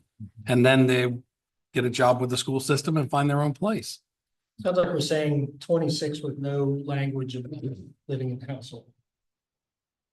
Is that right? With the living in the household. I thought you all were saying not having the language about, at least Mike was, like, for example, how do you qualify whether they live in the household or not? Well, they'd have to give their address. Yeah. Or prove that if they're still on the parents' insurance, but then that's more paperwork and this and that. I mean, I would just say. Well, they have to file the insurance claim. Right. Yeah. Yeah. They're, no. Yeah. And if they're not, yeah. Yeah, If they're not and they're I drawing. was on my parents' insurance till 26 because I graduated law school at 26 and then Quite common. decided to have my first full-time job till 27. And you're what, 29 now? Yeah. Warren County. I mean, I honestly, I guess the easiest way to do it because you're never going to enforce live in the household thing. You just say 26 and a resident of the county. Or up to 18 years old or up to age 26 if they're still a resident of the county or something like that. I don't know. I mean, It's gonna be so seldom. yeah. I can check on it, but I think up to age 26, they've got to be in college. No, No? yeah. okay. Yeah. Well, anyway, I mean, so I think we have some marching orders. We'll bring back some draft language, some of the things we spoke about to clarify this. And then we'll, did I hear correctly that we just want to get Ms. McAllister to pull some of those numbers? Please. Okay. Yes, I'll be happy to do that. And also, Thank you for offering that. of course, also just to let you guys know, if, you know, certain insurances have a certain deadline on when they can be filed. So say, for instance, Blue Cross Blue Shield, you have 90 days. If we don't get that insurance within 90 days, it's timely filing. And then I'm sorry. it's timely filing. So what that means is you cannot bill. Don't we collect that? The EMS crews collect that as part of when they're collecting patient data and the other stuff? Not all the time. No? No, so it's not a standard practice for us to ask somebody for their health insurance. That gets into muddy waters. Okay. And then the other question that comes up is, isn't it on a patient's face sheet? And again, when they're dropping the patient off, if they've never been at this facility, the information actually may be inaccurate. Okay. So the face sheet process is not providing the information as. All right, any other thoughts or questions? I mean, you all feel like you have direct. Yeah, I think so. Great. Dan, you. Thank you. Yep, thank you. We're moving on to item I, sign regulation discussion, Mr. Ford. It is 7. Yeah, after We can go 7, to we have public hearings. public hearings. I'm up for the public hearing, so. Yeah, so yeah, here we'll do the public hearing, then we'll come back to sign and code enforcement. All right, item N, ZTA 2406 amendment to the Fluvanna County zoning ordinances. Amending 22-1 to include crematoriums and pet crematoriums and the definition of funeral home, and to include animal training, the definition of commercial animal. Mr. Ford? All right. So Mr. Fairchild pretty much just gave you a synopsis of what we want to do here as proposed zoning text amendment. Just for a little bit of background, we have had a couple of inquiries about both crematoriums and animal training, which is what necessitated this proposed change. Just for a little bit of background, right now funeral homes are allowed by right in B1 and BC and allowed in A1 with a special use permit. And then commercial kennels are allowed with a special use permit in B1, BC, and A1. So basically what we're looking to do is to make amendments to clarify that for a funeral home, cremation of human and pet remains will be a permitted activity. and from commercial kennels, animal training will be a permitted activity. Planning Commission did have a public hearing on this on November 12th at its regular meeting and voted 5-0 to recommend approval of this CTA. And I'll take any questions the board may have. Any thoughts, questions about crematoriums, nothing? Burning question. Sorry, you can smoke that one out. Oh, what a dad joke. What's variant? You're just on a roll, aren't you? You're gonna let, Are y'all done? I was gonna say, you're gonna let him open the public hearing? Or the casket. All right, we'll have a round of public hearing on it. Please keep your comments to 5 minutes on topic and directed to the board. Anybody have any questions or comments about this item? No comments about crematoriums. All right, seeing nobody, we'll close the public hearing. Anybody other than what you already inserted? All right, I move that the Board of Supervisors approve ZTA 2406, an ordinance to amend and reordain the code of the County of Fluvanna, Virginia by amending section 22-22-1 to include crematoriums and pet crematoriums in the definition of funeral home and to include animal training in the definition of commercial kennel. Second. motion made by Mr. Goode, second by Mr. Hodge, all in favor? Aye. Chair votes aye, passes 4-0.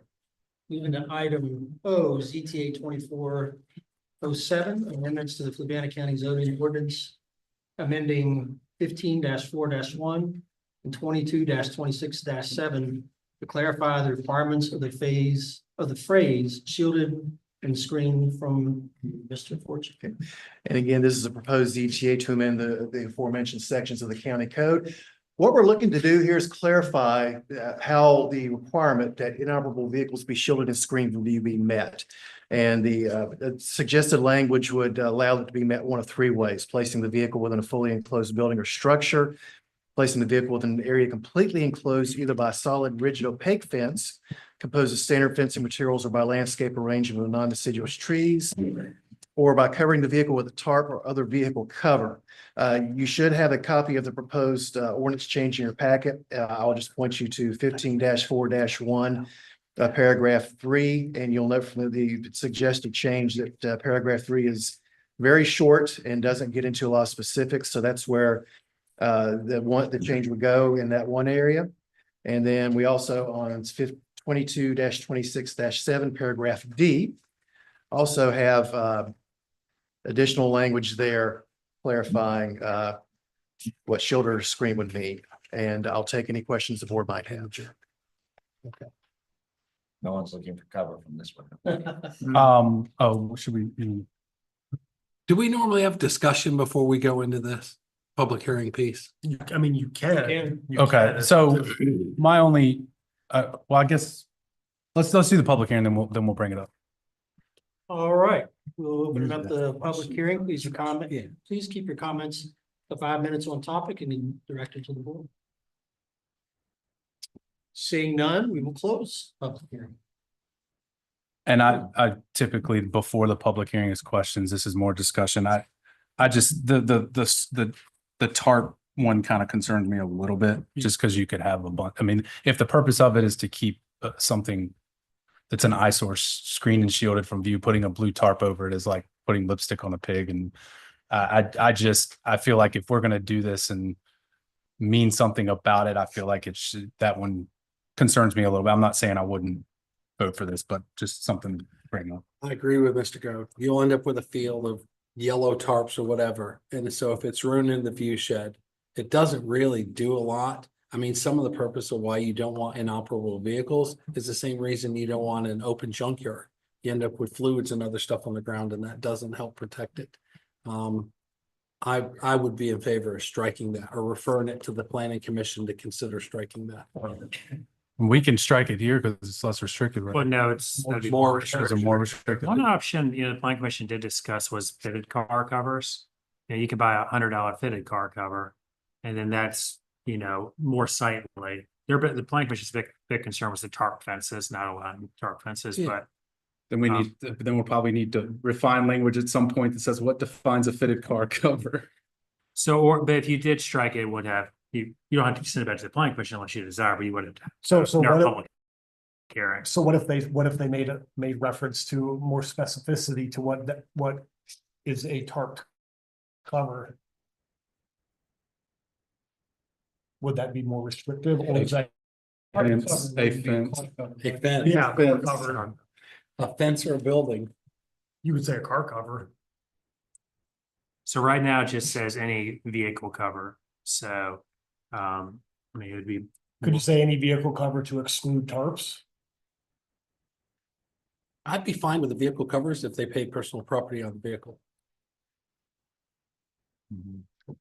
It's something that's really, What the once it's covered, it's really value not of terrible. $1,000? I think probably the better way to approach it is to say with a limit of however many, like maybe 3 or something like that. It could be tarped. Well, you can have in A1, I believe it's 5, you can have shielded and screened. Yeah. In our districts, you can have 2 shielded and screened. So you do have that limit. Yeah, it's gotta, I mean, you're not gonna see a field cover if that's the case. I mean, there are some places where there's 10, 15, 20 cars out there that. I can think of one right offhand. I can think of a few. That, No, I'm saying Yeah. they should fall under enforcement right now, Yeah. so you're then saying you've got to shield it or cover it. 5 is- I think You're some not of gonna that find it discussion physical will get up for when we both. get up to a code enforcement update too. I mean, if you took away the ability to just cover with a blue tarp, it would be more restrictive. So maybe the first part of that phrase, the covering vehicle of a tarp, if you took that away, that'd be more restrictive. And then it would have to go back to the planning commission? Yeah, just in our public area, it's just Okay. I advertising. mean, it's, yeah. You said the fee of advertising it, then bring it back. I mean, it's not a big deal.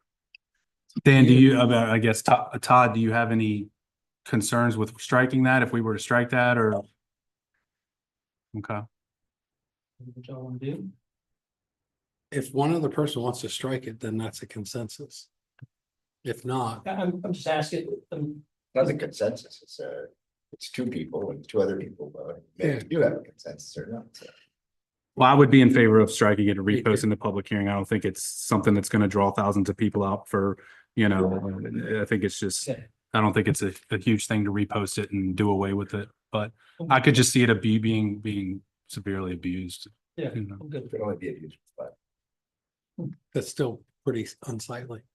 And it, I concur. okay. All right.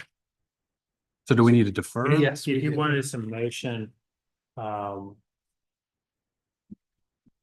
we'll have to have a new advertisement. Or we could advertise it tonight with the change for the meeting in January. Want to do that? What's that If change? you want me to pull up the last, Right, if you want to pull up the last, when they did the last motion for the original authorization. motion. Yeah, if you tell me. So we need the motion to defer. And then. Well, no, you can just have a motion to advertise. Okay. For. If you don't take action on this, it's not moving forward, and then we can just do a Okay. motion to advertise or It'd re-advertise. just be a motion to advertise ZTA 2407 for a public hearing on January 22nd. With, do you need to make mention of the striking that final piece? With the striking of, was it number 4? 3. With the striking of the language regarding, covering the vehicle of the tarp. So there's no action on the particular motion of the table, correct? So do I need to make that motion now or new business? I think you could do it right now, can't you? We can do it now, it's Yeah. related. Yeah, it's related. January 8th, you said, or The 22nd. 22nd? I move that the Board of Supervisors publish a public hearing for January 22nd in reference to ZTA 2407. An ordinance to amend and reordain the code of the County of Fluvanna, Virginia by amending sections 15-4-1 and 22-26-27 to clarify requirements of the phrases shielded and screened from view to include only options: 1, placing the vehicle within a fully enclosed building or structure, or 2, placing the vehicle within an area completely enclosed by either a solid rigid or opaque fence composed of standard fencing materials or by a landscaped arrangement of non-deciduous trees sufficient in height, spacing, density, and circumference to eliminate visibility of the vehicle. We're not gonna include 3. No? Include what?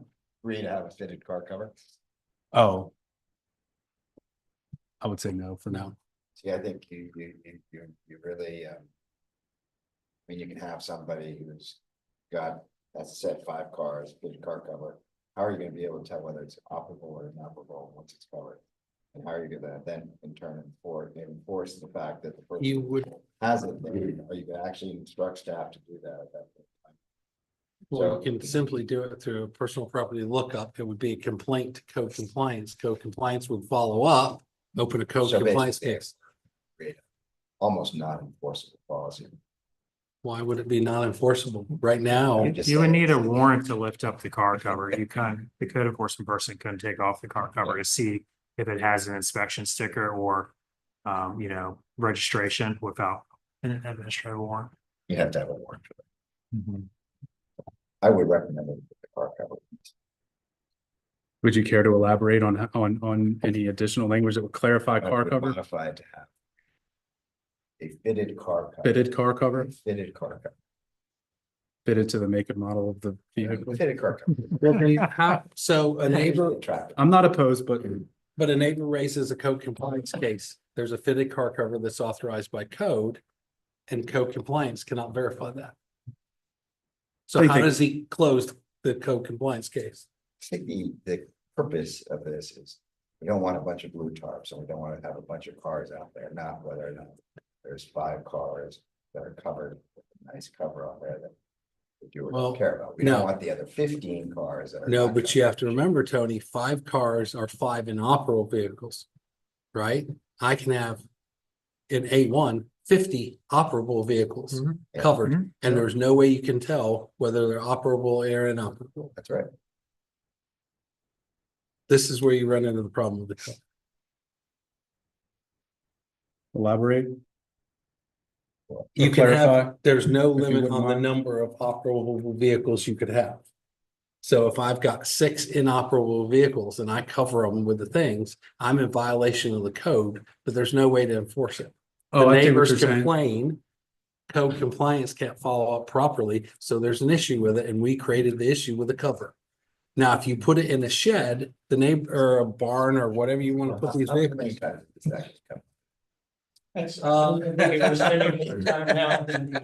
You'd be surprised. How many cases do you have a year of vehicles? I know Scott had quite a few. This past year, 6 of my cases were inoperable out of 14. Do you care to provide any perspective on, you're the boots on the ground, what do you think about what we're discussing? Please. Sure, with the car covers, I agree with being able to cover the cars. Now, with the number of cars, unfortunately, my hands are tied when I go on site to investigate a site. I cannot inspect a curtilage on site when I go to knock on the door to say, hey, I have a complaint against you, because everything is complaint driven with the code compliance program here in Fluvanna County. So I address the complaint with the owner. There again, I cannot inspect the curtilage on site. You know, in other words, the cars, the trash, that sort of thing. I asked the owner of the property if I can inspect the property. If he allows me to inspect the property, and then I can address the curtilage on the property. I have to have the owner's permission to do so. Or the tenant's permission to do so. Once that's done, then I write up a letter of inspection saying I saw X amount of cars on the property and this amount of trash, whatever's on the property. I give the owner or tenant 30 days to clean up or screen those items according to our ordinance, which calls for either a fence or some sort of cover. As far as the car covers go, yeah, I would allow that as long as they have 5 or less inoperable vehicles. Now, if they have more than 5 inoperable vehicles, then no, I would not allow that. And you were speaking of oil dripping out or, you know, fluids dripping out of the cars. I think there's more fluid dripping on our roadways and parking lots than there is out of 5 cars sitting in somebody's yard. So as far as a health concern, and that is our main concern with the code compliance program, is health and safety of civilians of Fluvanna County. I don't see five cars being a health concern, but we run into the fact that they're not paying personal property taxes on the cars sitting there. They're not tagged through the Department of Motor Vehicles, but there is funds that we're not getting from these vehicles that are sitting on the property. So yeah, I can see where they can be screened from view, but I don't want to see blue tarps. I'm with you guys on the tarps. But and I agree with a fitted car cover. Is that the being language? said, do you have any questions for me? Is that the language you would use? So you would support his motion, his suggestion for me to Yes, amend my as long as motion? they do not have more inoperable vehicles than allowed by our ordinance. Okay. Yes, to cover them up somehow. So then, yeah, I would, Mr. O'Brien. This time I would. Do I need to read the whole thing again or just say to include, You can just say to amend my motion with additional. amend my motion with an additional clause to include fitted car covers? Do I need to include that last piece he said, so long as it does not exceed? What was the last part? I didn't hear that. Does not exceed what's allowed. Well, I mean, that's already in the ordinance. Okay. So, I mean, we don't. So to include, Sorry. I amend my motion That'd be to right. include fitted car covers. Thank you, sir. Thank So you, the- Mr. Mr. O'Brien. Hodge would just need a second. Motion made by Mr. Goode, second by Mr. Hodge, all in favor? Aye. Chair votes aye, 4-0. All right, we're jumping back to I. Yep. Jumping back to I and presentations, sign regulation discussion, back to Mr. Fortune. Okay, Mr. Chair, members of the board, staff are seeking guidance on enforcement of the sign ordinance, which is section 22-15 of the county code. Excuse me, in particular, of a particular concern is 22-15-2. The general provisions, any temporary exempt sign defined in section 22-22-1 shall have posted a reasonable be posted a reasonable time before, prior to, and shall be removed a reasonable time after, but in no event greater than 10 days after the event, election, production group, occurrence, speaker, program, or seasonal activity to which the temporary sign refers. We bring this up because we're continuing to see signs around the county. VDOT has been picking up their removal of signs in the right of way, but we're also seeing similar signs on private property outside the right of way. Go ahead. Give you an example, turkey setting. Yep. So after VDOT came and did the big pickup of signs, they're moving them up a little bit. And so I don't think the private property owner realizes that those signs are on their private property, but because if it's out of the VDOT right away, VDOT's not gonna touch it. Right. But are they still in violation to our ordinances? I think they are. If you go by the letter of the ordinance, my response is yes. So what, then at the county at that point and not VDOT would have to be responsible for doing that or Well, I knocking mean, I on think the doors? county would have to notify the property owner. Should probably get rid of almost all that immediately. Because again, I don't think the property owner who owns the whole shopping center even realizes that most of the signs are there. And so we've been getting, concerns, one regarding business signs as well as election signs as well. Yes, we have received a number of calls in the last few weeks. I mean, I was talking about with Mike Sheridan working here. Did y'all pick up one from VDOT, the 2 pickups they did recently, both had 750 pounds each of Yes. signs? And that was just put 15 from Zions to Palmyra, and then 53 from Palmyra to. It's probably 25, 30 signs to a pound because they don't weigh anything. It's a massive amount of Yeah. crap being thrown inside the road. So what is it, Claire? And then. So I guess we're talking about the political signs. Well, the clarification, do we want staff to just go ahead and issue the notice of inspections, or do we want to do it on complaint basis? For these signs? Staff to do it. If we want staff to go ahead and issue a notice of inspection to the property owner, or do we want to wait for a complaint through our anonymous complaint form? Or do you want to be proactive about these terms? Rare property, but again, back to turkey sag. There's a lot of it that's, I mean, it's going back to the same amount that was there. It's just they can now learn to put up the hill so we can get there. If a citizen complains to the property owner. What's that? I said if the citizen complains to the property owner, take the complaint, do something about it or not do something. So you can, under the code, you can either go after the property owner or the person causing the violation. So if you see that housing, colonial circle person putting a house, housing thing in the ground, you can go after that person, or you can go after the property owner. This goes back to the discussion that we've had previously with this board and with the previous board. Right. That you just take the number off the sign and go after the person that dropped it, because in effect, they're littering. Yeah, And, you know, it's just like, it's, did you just notice some, it's in the colonial circles, in there, equipment everywhere. And they don't own the property, they don't have any tie to it, they're just putting paper on something. I mean, the challenge is it's 10 days, right? If it's on private property, then okay, you remove it, starts all over again after it's removed. Another 10 days starts a little bit of whack-a-mole. So I don't know how abundant staff's time is to chase this down. I agree. I think it's gotta be, we can't go be serving notices to everything we see. And then you see it one place and then they complain that, well, so-and-so has their signs up over there. And then you almost feel compelled to have to go do it at that point. But if you're not getting any complaints from anything in that area, why are we wasting staff's time to do that if you're not getting complaints? If we're getting, I always use the speed limit analogy.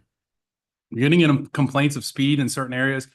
I don't know, maybe the sheriff's office is gonna maybe traverse a certain road or sit in a certain spot more often than others to enforce something there, because they can't be in all places at one time, just like county staff can't be in all places at one time to do this. So my thought would be, instead of having someone around serving notices and serving complaints all the time, as things come in, we do our duty and service there to say, okay, we've got a complaint, this is out of compliance, now we address it. I still think, I can see that. I would just say.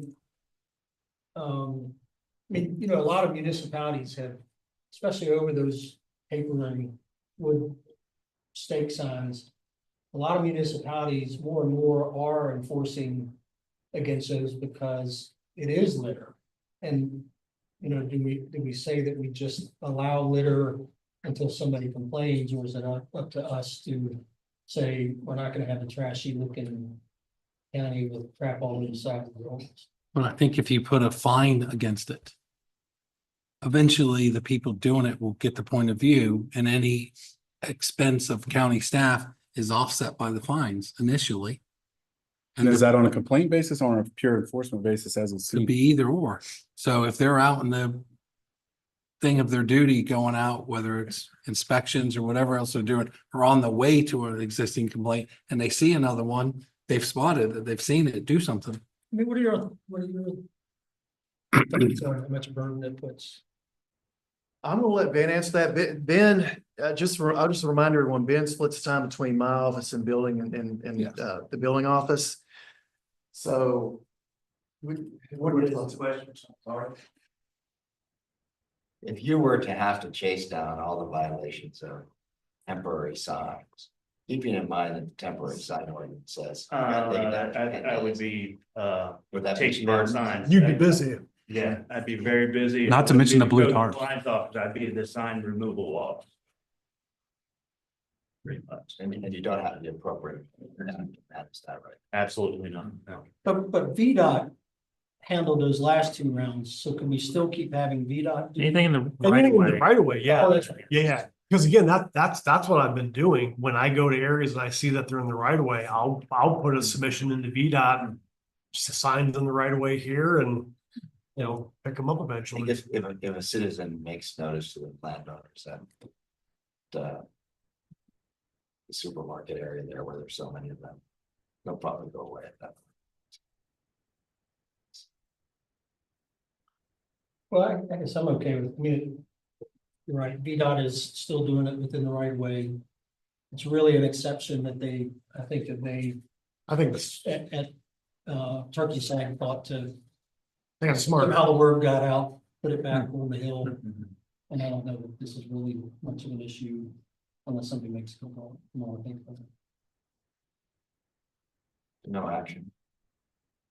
You don't think?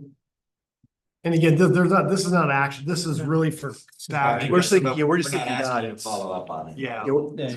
So we're just seeking guidance on how to proceed here.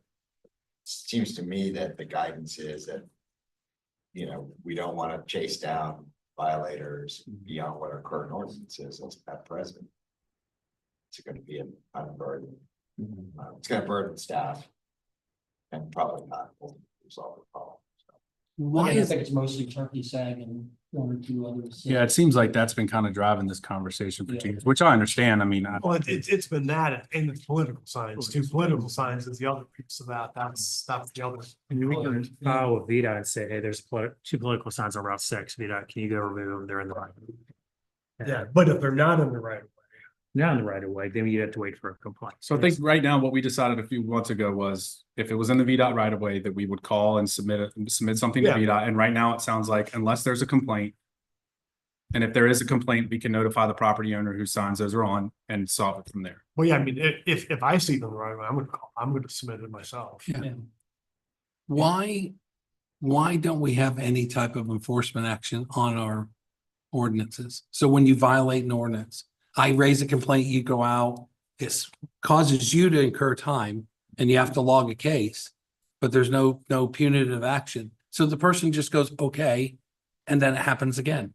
Well, he can take them to court and then I prosecute them in court if they don't abide. But you're saying if they abide and If they abide, he goes away, everyone's happy, and I leave it a week or two and come back. It's the same thing with soil erosion. It's a $45 fine. And 3-day stop work order. Okay, I'll send my guy somewhere else, pay you the $45 and go back to what I was doing. And they just, it's like a joke. There's no escalator in the fines for big companies. There's no fines for this. So they say, okay, you go away, the case gets closed. I go back and put them back down again. And it was said before with your predecessor, they knew when the people would go around and put these down. And it was like whack-a-mole. They would literally be 5 minutes behind and pulling them up. And they knew when they were going to put them down, they just followed them around and picked them right back up because they knew they were going to get complaints. So what are we saying we want to do though in regards to this? And Well, this department? by kicking the can, this keeps coming up. This isn't It the does first keep coming time up. this year, and it's come up with the previous board Yeah. when I was watching during my time not on the board. So by kicking it, we're not doing anything with it other than just begging it to come back up in 6 months.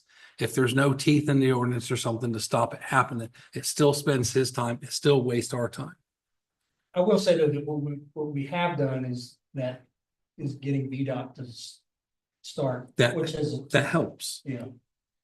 But even at VDOT, they said, okay, our guys are gonna be out collecting trash, and these people keep putting them down. And other than the cost of the sign, so if they're buying them in bulk in thousands, it's like $1 a sign. But what are you gonna do? You're gonna have somebody come around and say, your 10 days are up, take all the signs down. They wait 1 day, they put it back down, 10 days come again. And what, it's like, you know, and then how are you gonna argue the fact that, you know, this is not the same sign? A bulk of the signs aren't, they're business signs. And because of the size of it, they're getting around your normal sign ordinance where, you know, I put a 4x8 sign up, I've got to come pull a sign permit and do other stuff. So instead of putting a 4x8 sign up, I just pepper the county with $1 plastic signs. And they do this over and over. It's free Well, a advertising. lot of them are home-based businesses that don't even have a brick and mortar building. I think, you know, I understand your frustration, but I just think that you have to look at it and say, we have a limited amount of money that our county can spend on enforcing this. And Yeah. probably there's other things that are more serious for us to enforce. My opinion. This is true. And this was the point I was making. This keeps coming up. He keeps spending time, the department spends I time. think you're and they're- putting on, you know, fines and when they are enforced, maybe we should look at that, especially if you're talking about, say, soil erosion, you have Yeah. construction companies that are violating that. That's to And me with a this- little bit more significant than And with the signs, a sign. you know, it's very rare you come across one that's like, ooh, I didn't know they had a business. Most of them, it's the same people over and over. And so they just make a mockery of us. Didn't the board, like the last generation of the board, didn't the board have you put a ad in a paper or something saying that they weren't okay or something? It was something like that, and I said, there's nothing we're gonna, and it was just, oh, you know, give people a chance to know and understand that it's not okay and so on. I don't think we did that. We amended our ordinance in 2019. So it used to say for temporary signs, you can place them prior to 60 days before the event. And the ordinance was changed in 2019 to remove that 60-day requirement. So now if you want to put up an election sign, 6 months before the election, you can do that. And That was the change. but really what I was going at is to what Tim's saying, this keeps coming up. Yeah. And on the last board, it came up and there, it kind of ended in, well, let's just let them know that, you know, just in case they don't know, let's not go out, you know, swinging the sword type of thing, and said, they already know, this isn't gonna stop anything at all. It's just gonna make it go longer, and to your point, here we are again, and this just keeps coming up, so the staff time, just keep on talking about it. Yeah, but the problem we had, if I recall correctly, was getting staff to enforce stuff that was on VDOT right away. Now you're getting into personal property, right? So that creates a problem because you have to basically come in and say, you're in violation as a personal property of this. And so where are you gonna? Where's that gonna happen? You know? So why is a 24 by 24 sign any different than a 4x8 sign or 4x4? I put one of those up. I need to pull a sign permit, don't I? And it has to be on my None of us parcel. did last year. Neither did those two when they ran. No, political signs are different than business signs. I'm specifically referencing business signs. And it has to be on the parcel that I have the business on, just not a parcel that I own and there's no business on it. So what is, I mean, I don't even remember, but when did the board vote on this last? So we discussed last year about whether we want to enter into the MOU of VDOT where county staff will pull up the signs in the right of way, and the board decided, no, we don't have the staff time to do that. Let's let VDOT keep doing it. That was the last discussion. So if that was our decision then, why would, now that they're moving it back into private property, we're basically now in the same spot that we were of debating whether to put it on staff or not. We left it to VDOT in their right of ways. When it comes to private property, if you don't have a complaint, why are we having these guys ride around all day looking to enforce sign things that people haven't complained about? Or we need to take a look back at our full ordinances there. And Well, I think we're probably getting more, I think staff has noticed that the business owners have gotten smarter to the program, to what VDOT's doing. We've been getting more complaints on the election side signs. probably than Yeah, anything. in the last 2 to 3 weeks alone, our offices received 4 complaints about election signs. Still being. Just being out. Yeah. Yeah.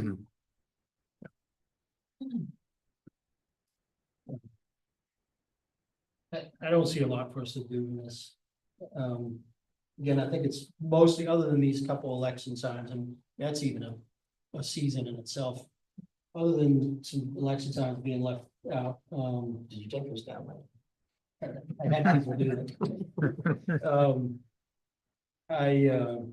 I think, again, we're mostly talking about a couple of properties that we have we currently have things in place. If a citizen does complain to pursue, let's say, the food line property on the corner where they're putting them, we'll already have something in place if a citizen complains. And I'm not sure that there's a lot to gain for us doing this kind of county-wide when the likelihood of it being on personal, on private property, not in the setback. It will be very, very few and far apart. I'm not sure there's anything for us to do. I think you have 3 head nods for no action. This It's fine. Was it an action item or a presentation? No. No, we were just Nothing to requesting follow up guidance. on. It's not an action. So if I could just get some clarification, if we receive a complaint, do we still want to, staff still acts on it? Okay, okay. Very good. All right, move on to item J, code enforcement update, Mr. Fortune. Okay. And a couple of components of this presentation. One is just an update to everyone on code enforcement activities. Since the start of the year, staff have investigated 13 code compliance cases. And we'll actually have a sheet for you here in a minute, but just so everyone knows, you mentioned the process. In October, we did finalize an online form for citizens to report concerns.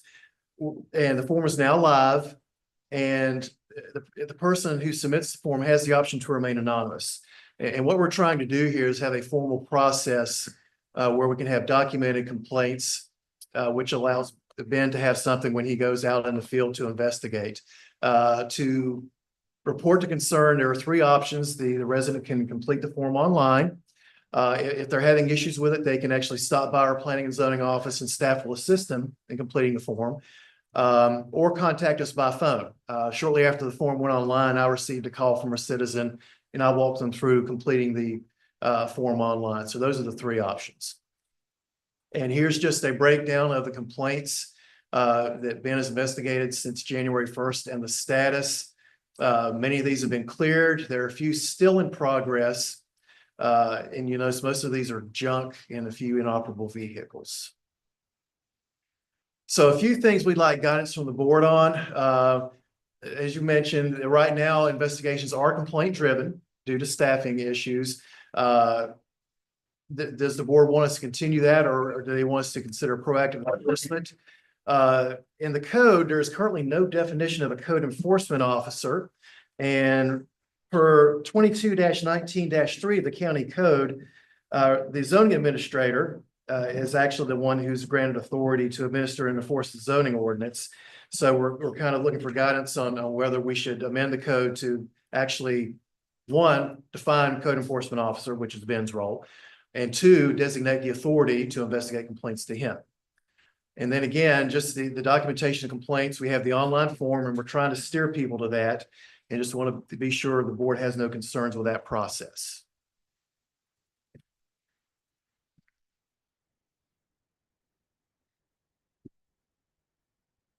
And just a couple additional slides. This is for your benefit. For inoperable motor vehicles, we do have a process in place. If a notice of violation has been issued, what's the word I'm looking for here? The offending party has 30 days to correct the violation. If they don't, then Ben can request a criminal summons and Dan can take them to court. Let me go ahead and do the next one here. And for junk, again, once a notice of violation has been issued, the offending party is given a chance to correct that violation, and if they don't, then our office and Dan could take them to court, and fines can be assessed. What am I leaving out, Dan? No, so if the fines don't work, in the past, I've had to file injunctions where it's an ongoing issue and the fines are not getting the result desired. So those are when you have your worst properties, or you might even have DEQ involved as well. Okay. Right. So any questions and comments from the board, we'll be happy to address. Well, it looked like there was more of a question for us than it was. Yeah, I mean, the one thing about, providing some definition of code enforcement officer in the code. I think that'd be helpful. For if it goes to court, I could see that being a defense that, it's his zoning administrator, where's the zoning administrator? He's not in court today. He might sign a notice of violation, but I don't think he want to go to court every time.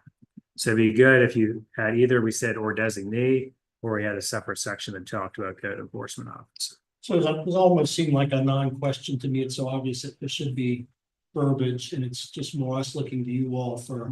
We would agree that there should be something in there. I think how it should be worded from you all. Right? Yeah. I think what Dan said, you say the zoning official, code enforcement official or designee, because you're a 1D position, you're a 1D position, and that gives you latitude.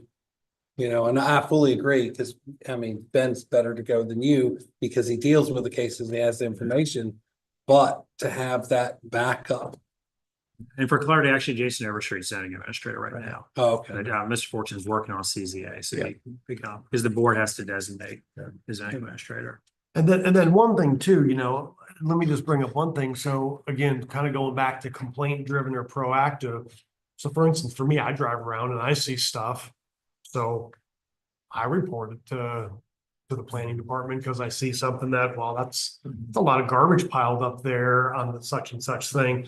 And so there's instances like that. I just want to make sure that the board, again, we're complaint driven, but I want to make sure that that excludes staff from making complaints as well, because we see stuff as we're in our day-to-day travels. Exclude staff or just? I want to make sure it does not exclude staff. So I think that property by the library was a staff-driven complaint, and then it was cleaned up really well. I would say that I think the only caveat would be the staff member should be a citizen.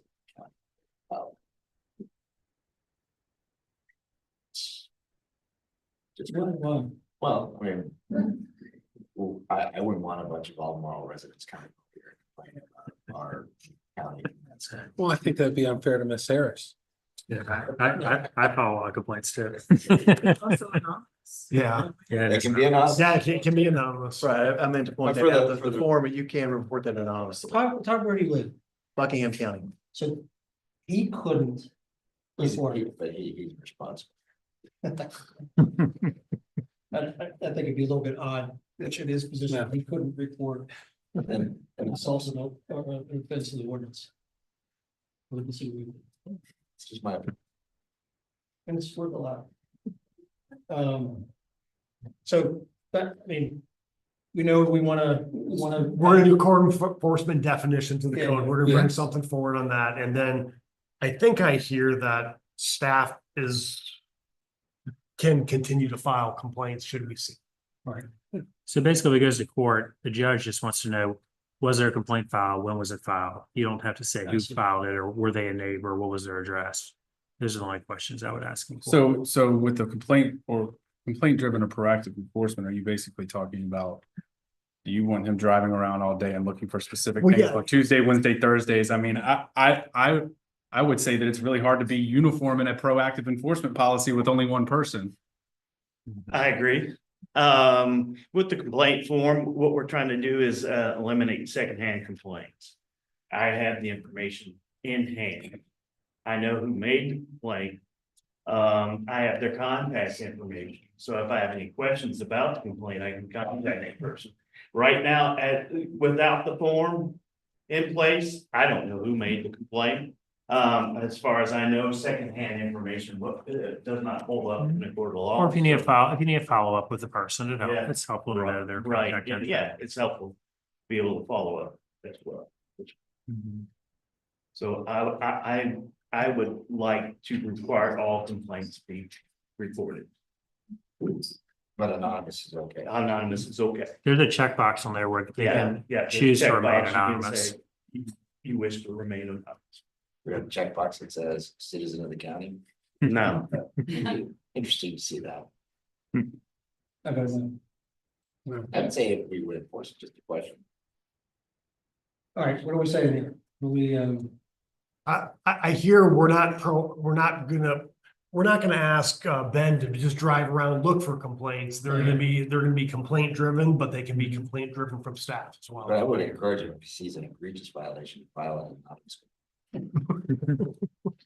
mean, because there'll be sometimes when he's on another complaint and he'll see a health safety issue where he does need to proceed against that. Yeah, he may see something else when he goes to. I would say if anything's proactive, it should be posing a health or safety threat to people. I mean, if you're proactively enforcing, things, you're going to drive yourself into the ground. You're not going to have enough time in the day to probably proactively enforce everything. I would say your baseline should be complaint driven unless, and this is just me, complaint driven unless you see something that poses an immediate health and safety risk. And then obviously you need to be proactive there would be my thought. Agreed. Clarity? Yep, that definitions change. We'll take that to the planning commission and then you'll see it in a couple months. They say when you're losing your crowd, you ought to speed it up, so. Okay. Let's go on to action matters, item K, FY 24 and 25 carryover request, Ms. McAllister. Good afternoon again, board. From our last meeting that we had on December the 4th, we've had brought forward your FY 24 to 25 carryover motion. The health department was unable to be here that afternoon, and they were requesting $61,124 to be carried over. This does not meet policy, but then again, you guys can decide if you want to approve it or not. Ryan McKay, the director of Blue Ridge Health Department, is here this afternoon, and he's ready to answer your questions that you had last meeting. Thank you. You're welcome. Hello. Good evening. Thank you for having me back, or the opportunity to come back, and my apologies for not being able to hear a couple weeks ago. I understand there are some questions about the request. Happy to answer those, and I can also provide some additional context around the surplus that we carried over from last year as well, if that's helpful. I think the question is mainly centered around, was this going to be a position that would be in the Fluvanna Health Department office? And for how long would it be? Is it just for one fiscal year? So the position is for one fiscal year. The position, actually, it's two positions. It's Ms. Fleischer, who was here a couple of weeks ago, along with the data analyst. They're not actually in the office. In fact, it's preferred that they're not, because the work that they're doing is community-based in terms of gathering information, conducting the focus groups, meeting with key stakeholders. So it is distributed. It's also a shared expense. It's not sole to Fluvanna County. So she would be doing this in other counties as well, simultaneously? Yeah, simultaneously, yes. So, and there's the data collection phase, which we're still in the middle of, and then there's the writing phase. And the writing phase would present a community health improvement plan and an assessment for each locality. And as she mentioned, it was probably a month ago, I guess, there would be even like a census block specific area for us to focus on in terms of our priorities, and also how we convene other organizations to provide support based on what the health needs are: mental health, diabetes, obesity. And so we would be looking for community-based organizations to support those efforts, particularly in that census block, but also for the rest of Fluvanna County. And we're doing a similar model in each of the localities across the health district. And she's the only one, so she would be doing this for all the localities. She wouldn't be the one person out of, say, 7 that's specifically. So you're not having 7 people in each county. There's 7 people, one for each county. I think it's 7 or 8 localities, so just forgive me there. But one person for each, one person doing all of those localities simultaneously. It is okay. What 2 people, the data analyst Okay. and Ms. Fleischer, doing the work for all of the localities. And this is for the fiscal year. Once June hits, which is when the report will actually be written and finalized, it then goes out for editing and print, to which we would introduce it to the localities in September.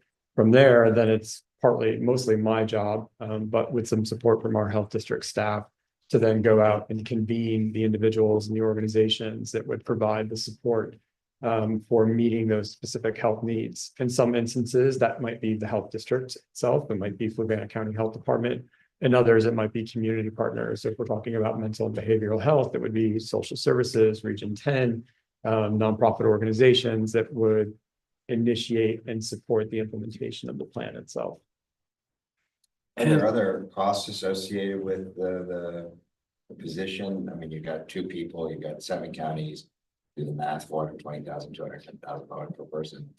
Seems like that might be high, but I imagine there's other expenses and costs that are. There are other expenses, yes. So, but specific to the positions, it's going to be the overhead costs for the contracting agency.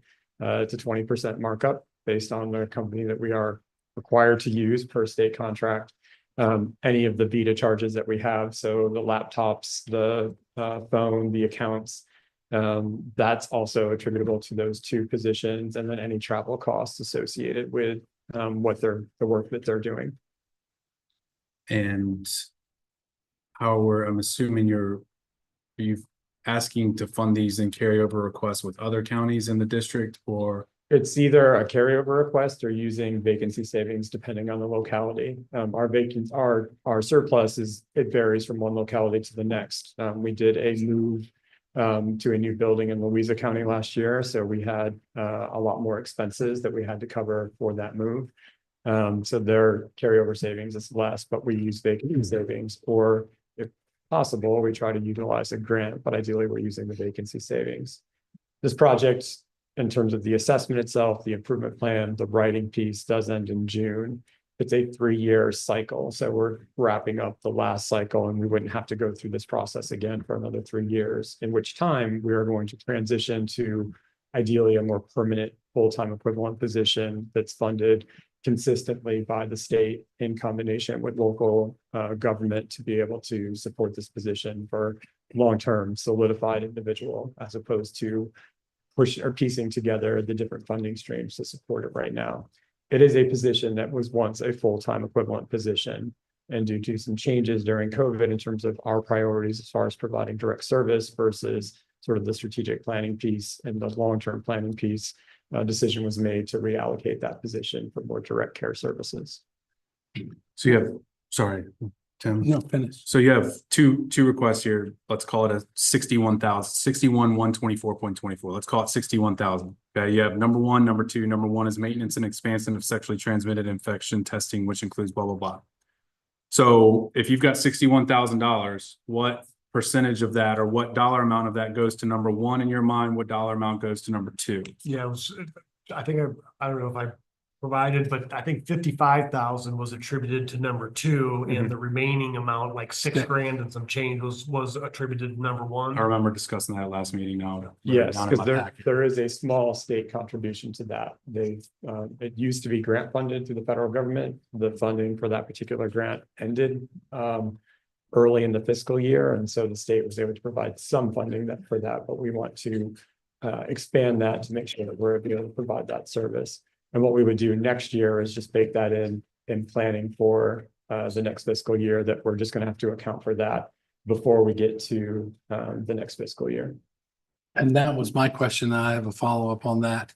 And that's directly into here for people to come to our health department here to perform the test, so they don't have to go to Charlottesville or somewhere else. Correct. So if you're asking 55,000 from us for the two positions, is that equivalent to what you're asking each of the other counties for, either in vacancies or in their carryover requests, or? It's a combination of the vacancy and the carryover request. So for the vacancy, it just means we're going to have to hold positions until we can do a mid-year assessment of our budget in January to determine where we are. Currently, we are projecting a 7% surplus based on activity already this year. Last year, we had a 34% increase in revenue based on what was not only projected, but from the year before. So we'll have to make that assessment in January when we have a full 6 months left of what our budget looks like, expenditures, revenues. And then we actually are still awaiting the finalized approved budget from the state. They're in the midst of reviewing it. It's more on the grant side that's holding that up, but what we're looking for is that final approval. So it is possible we would find some alternative funding streams based on what that mid-year review looks like. My only concern there is that if you take 55,000 times, what would it be? Yeah, 55,000 times 7. It's 6 localities. 6 localities, Yeah. all right. 330, $330,000. Yeah, and divide that by 2 positions, that's 100. What would that be? 165 per. So if you've got 55,000 from each of the 6 localities and multiplied that by 6 and divided that by 2, that'd be $165,000 per those positions. So it just seems like a lot to me to fund. If you're getting funding from 6 localities, 55,000 from one seems like a high number to me. I'm not saying that I would not be opposed to contributing something towards this, but it feels like the carryover money is here from Fluvanna. We don't know if it's there in Buckingham or as is Louisa in Louisa, Charlottesville. Yeah. Albemarle, We don't know if that carryover money is there. We don't know if the vacant position. So my only concern would be that we're kind of shouldering something that, yes, provides a service to Fluvanna, but also is providing services elsewhere. And if we shoulder the majority of that, it's our taxpayers paying for services. Yes, in Fluvanna, but it's 1 out of 6 localities that's paying services for. So that would be my only concern there, would be that I don't know where the other revenue is coming from. And, you know, if you were to take what we're giving and multiply it by all the localities, that's $165,000 per position. So that seems like a lot to me. I you know, I don't know if anybody else has concerns there. As discussed. Awesome.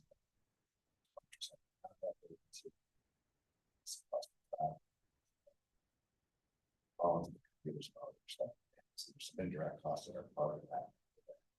I think you're more talking, Tony, about whether the costs are justified.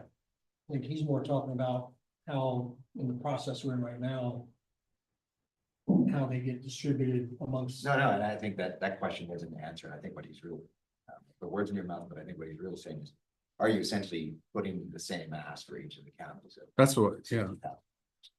We're putting the same ask to each of the localities, be it through our vacancy savings or if available, the funding from carryover funds.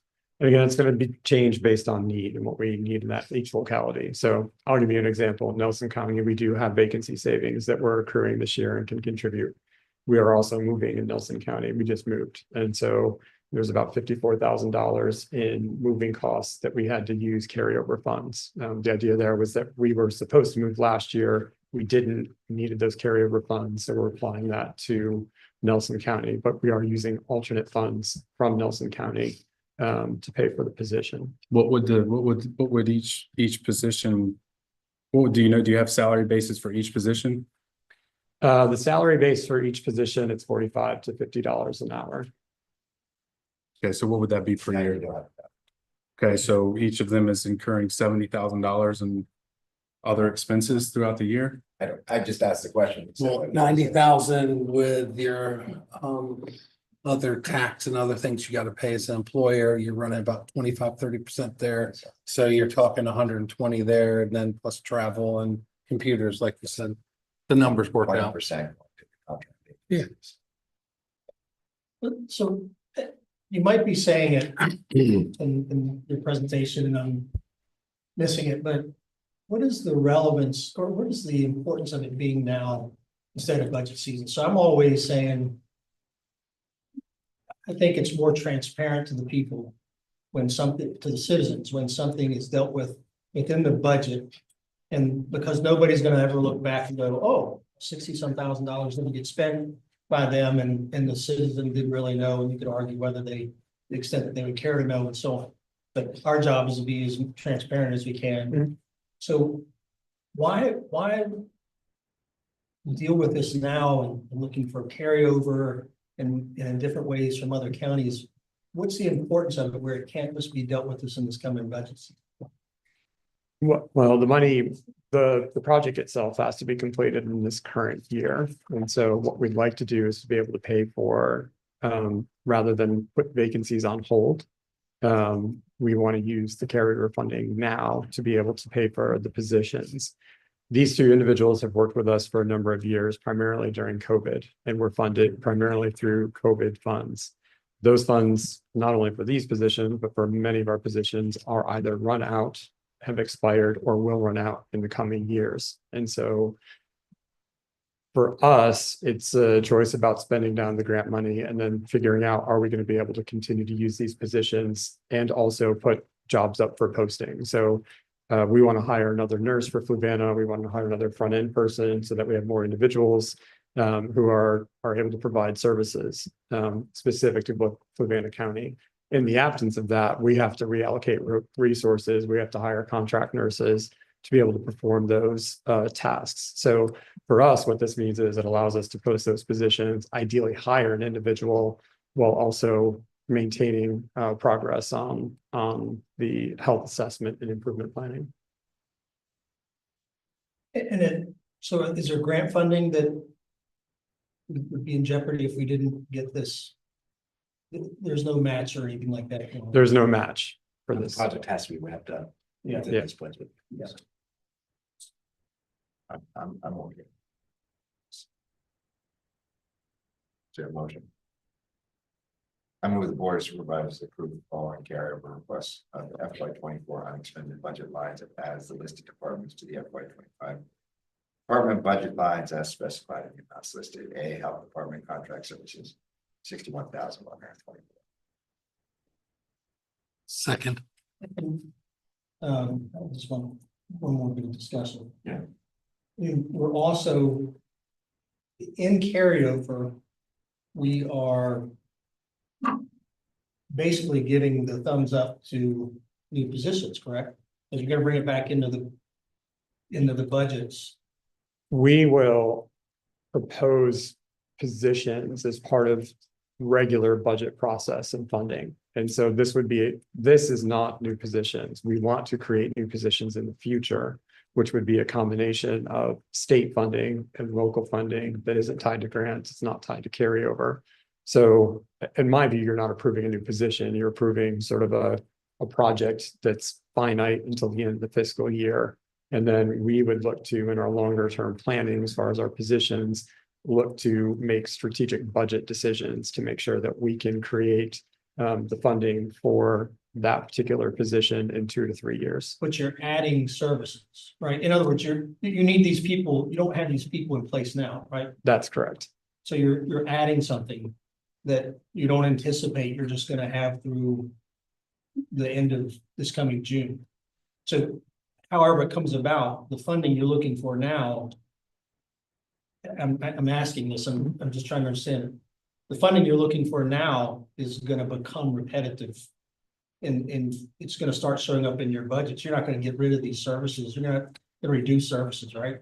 We won't get rid of the services. So what changes, I think, after June is more of the implementation of the plan. So that may not actually mean that we need to hire more people to do that. We would use existing staff and existing programs to meet those needs.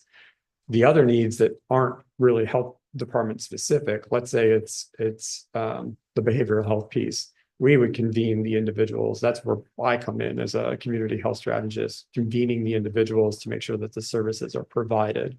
So we wouldn't reduce services. We would probably adjust sort of project management and oversight, the data piece, to someone else on staff. But while we can, we want to allow for these 2 individuals to maintain the work that's already being done. And then we transition to other staff. Over time, we would like to add additional full-time equivalent positions to meet these needs without having to take staff or vacancies from other programs. So we would want to maintain our nursing staff. We would want to maintain our environmental health. And then if we can, add to our staffing piece for the more strategic long-term planning as it relates to the community health assessment. Would you anticipate in your FY 25 budget request that the $61,000 goes away? I think that 26, the upcoming one. Or 26, Yeah, 26, yeah.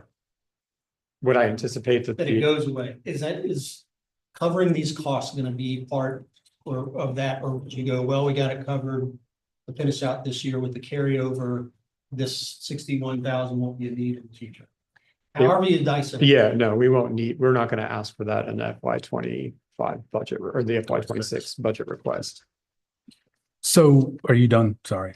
So I want to go back real quick and I'm not trying to drag this out. I'm really trying to think this through. We talked about 100 and I think it was 165,000, but you brought up something that made me think about it. So this money would run out in June. So these contract positions are essentially, we're at December 18th. These are for 6-month positions. For the remainder of the fiscal, these are positions that have been working. And so what this would allow us to do is cover the costs that we've already expended for the current fiscal year and also maintain for the rest of the fiscal year. If we don't get the funding, then we're just using the vacancy savings to pay for the costs. Vacancy savings from that you've got in other localities, or No, I think what you're saying is, so there's vacancy savings in Fluvanna right now. There are, right, yeah. And so you are not going to fill those positions to provide services to that stuff. Right? Correct. Yes. So if we haven't,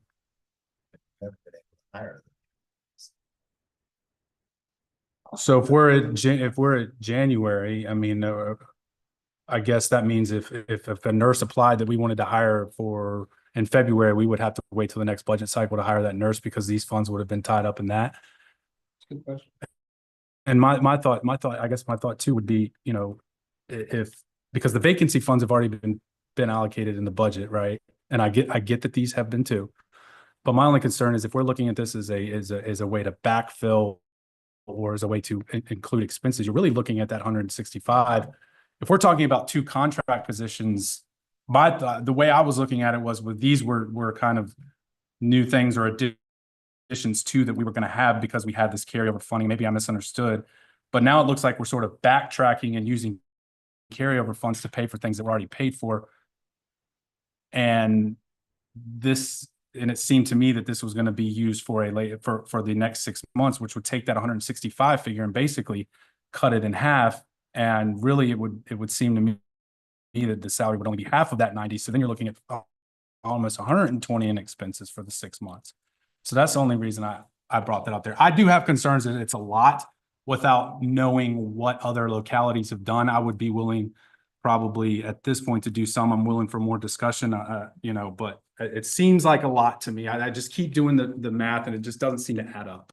Motion to make, so vote on the motion, you can make another motion to do it.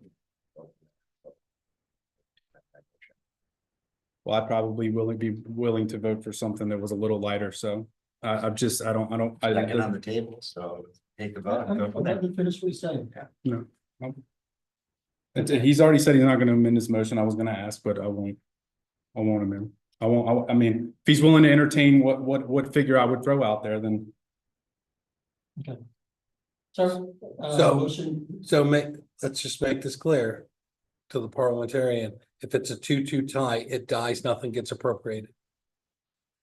Correct. And Or it opens it back up for a secondary motion, right? You can make a new motion. Yeah. Asking for a lower amount. There's nothing stopping you doing that. So in other words, we can, if you say if this dies, you can make a new motion. For a different amount. Yeah, you can put a new motion on the table, move guy, Yeah. the lack of a majority. So go ahead. He made it, I seconded it. Motion made by Mr.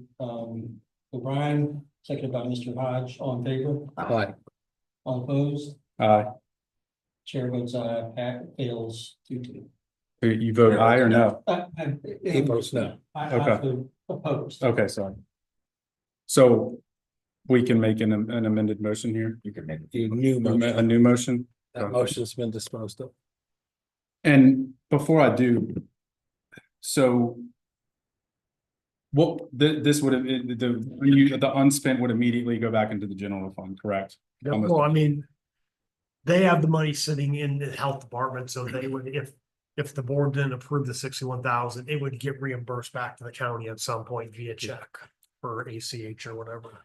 All right. I can't be convinced without seeing what other localities are putting into this that we're not shouldering the brunt of this. So, and I'm doing some math here. Okay, so what do we need? What do we need specifically for number one? Because this is broken. We need 6 for number one,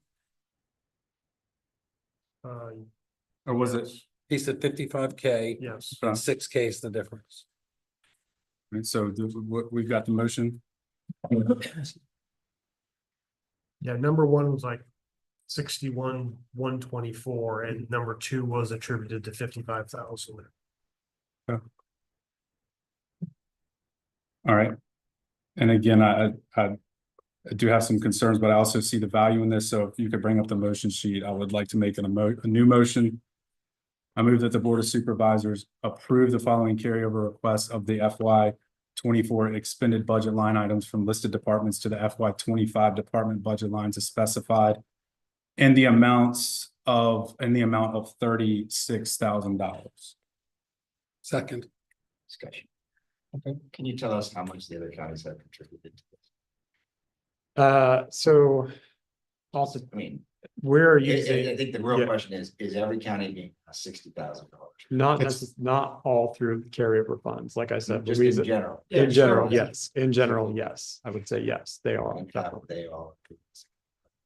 Well, with the vacancy savings, that doesn't necessarily need to be approved as far as our budget. So, but they are aware that we have these 2 positions that we are using funding to support the activity. And could you not use vacancy savings from the nurse to account for the $25,000 that would be missing from here? I could, yes. And then 25,000 would go back into the general fund, correct? Well, why wouldn't you want to do that? Why wouldn't I want to provide money back to the county? No, use it in the vacancy funds. I think for us, one of the things that we've struggled with across all of our localities is actually getting nurses hired. We compete with the University of Virginia Health System, we compete with Augusta, we compete with the correctional facility here in Fluvanna. They offer a $20,000 signing bonus. I can't compete with that. Their starting salary is more than our supervisor makes. And so what we would like to do is to be able to allocate as much as we can in the current budget to be competitive and at least get nurses hired. We don't have issues with hiring other positions. It really is the nursing that's the struggle. And that's the one that is the most forward, what you see the most. So I happened to listen to the last board meeting, and I know you stepped in and you asked about 4 to 5 positions, and you go into regular C1. Part of that is the nursing piece that we're facing that. I will say our clinical numbers, despite being short-staffed, were up significantly. Our revenue last year, which it's not about the revenue, but the revenue is an indicator of output and outcome for clinical services. In FY24, compared to FY23, we had a 37% increase in our clinical services. And so to me, that says we're doing a lot with a little, but we want to increase that. We want to expand that. And a lot of what we do is outside of the building. So while we may not see a lot of people in the building, we had 141 individuals that we did nursing home screenings for in conjunction with social services. That's one nurse doing that. And that means 3 hours per appointment outside of the building. So while we have the funding for that particular nurse, we would love to add another one so that we can create more either in building services or reduce some of the workload. Think about one nurse on staff. When that person wants to go on vacation, wants to take leave, needs to stay home with a sick child, now we're having to kind of scramble. So we don't have a lot of depth, and that's where we want to use what's allocated in the budget to really build up and make sure that people are in those positions, in full-time positions, so that we can provide not just maintaining our support, but expanding our services moving forward. So I think his short answer is, if he uses the vacancy savings and uses up a majority of it, and then a nurse does apply and he's depleted that payroll pot piece, he can't hire him because he doesn't have the funding authorization. It's for 6 more months of a fiscal year. So if you hire someone, and if someone applies now and it comes in February. Sure. But he could only use the vacancy savings to date. If he needed more, he couldn't take out of January, February, March, because if he pulls from that, he has to tell that person, we can't start till March because I don't have enough money to get to the end of the year. Because that was your question. Why not just use the money for the unfilled positions? And he can use the money from the unfilled positions from the beginning of the fiscal year to today. If he takes anything more than that, it precludes him hiring somebody. That's the way I understand. Yeah.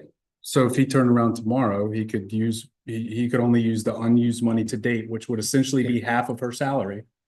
Right? So he could turn around and hire someone in January if they apply for one. And have the half a year, and then that position's already built into the budget, so he'd be able to rehire her on July 1. I don't think he's making these requests just because. I don't think that either. I think he's making a very valid and logical and heartfelt request that makes sense. I just have some concerns with it. And I think there's, I'm not saying that he's just asking for money with his hands out and has no rationale for it. I mean, I'll tell you the truth. If I had my choice right now, I'd like to defer it and get a chance to get with you. I wish you and I would have gotten together before tonight. I'll set that on me. I'd like to defer it and get a chance to get more clarity on it. I don't want to do something that I believe in your sincerity and what you're trying to do and so on. I don't want to hurt you in your opportunities here, while I also don't feel comfortable that I have all the facts and understand why I should do this. We're people who fairly well understand this. And we find ourselves here and going really against policy. It is not, that was, Very- it is not aligned with policy, correct? And we're trying to figure things out that I think have implications that I'm not so sure we should be voting. I'm not sure if I was you, I'd honest vote. I want you to make an informed decision that you're comfortable with because you represent the community and you're making budget decisions. And I can appreciate that because just watching Mr. Moeller's presentation about what the budget concerns are, having sat in on the elected officials meeting, there are some tough decisions to make. So I would want you to have what you feel are all the information you need to make that decision. What information?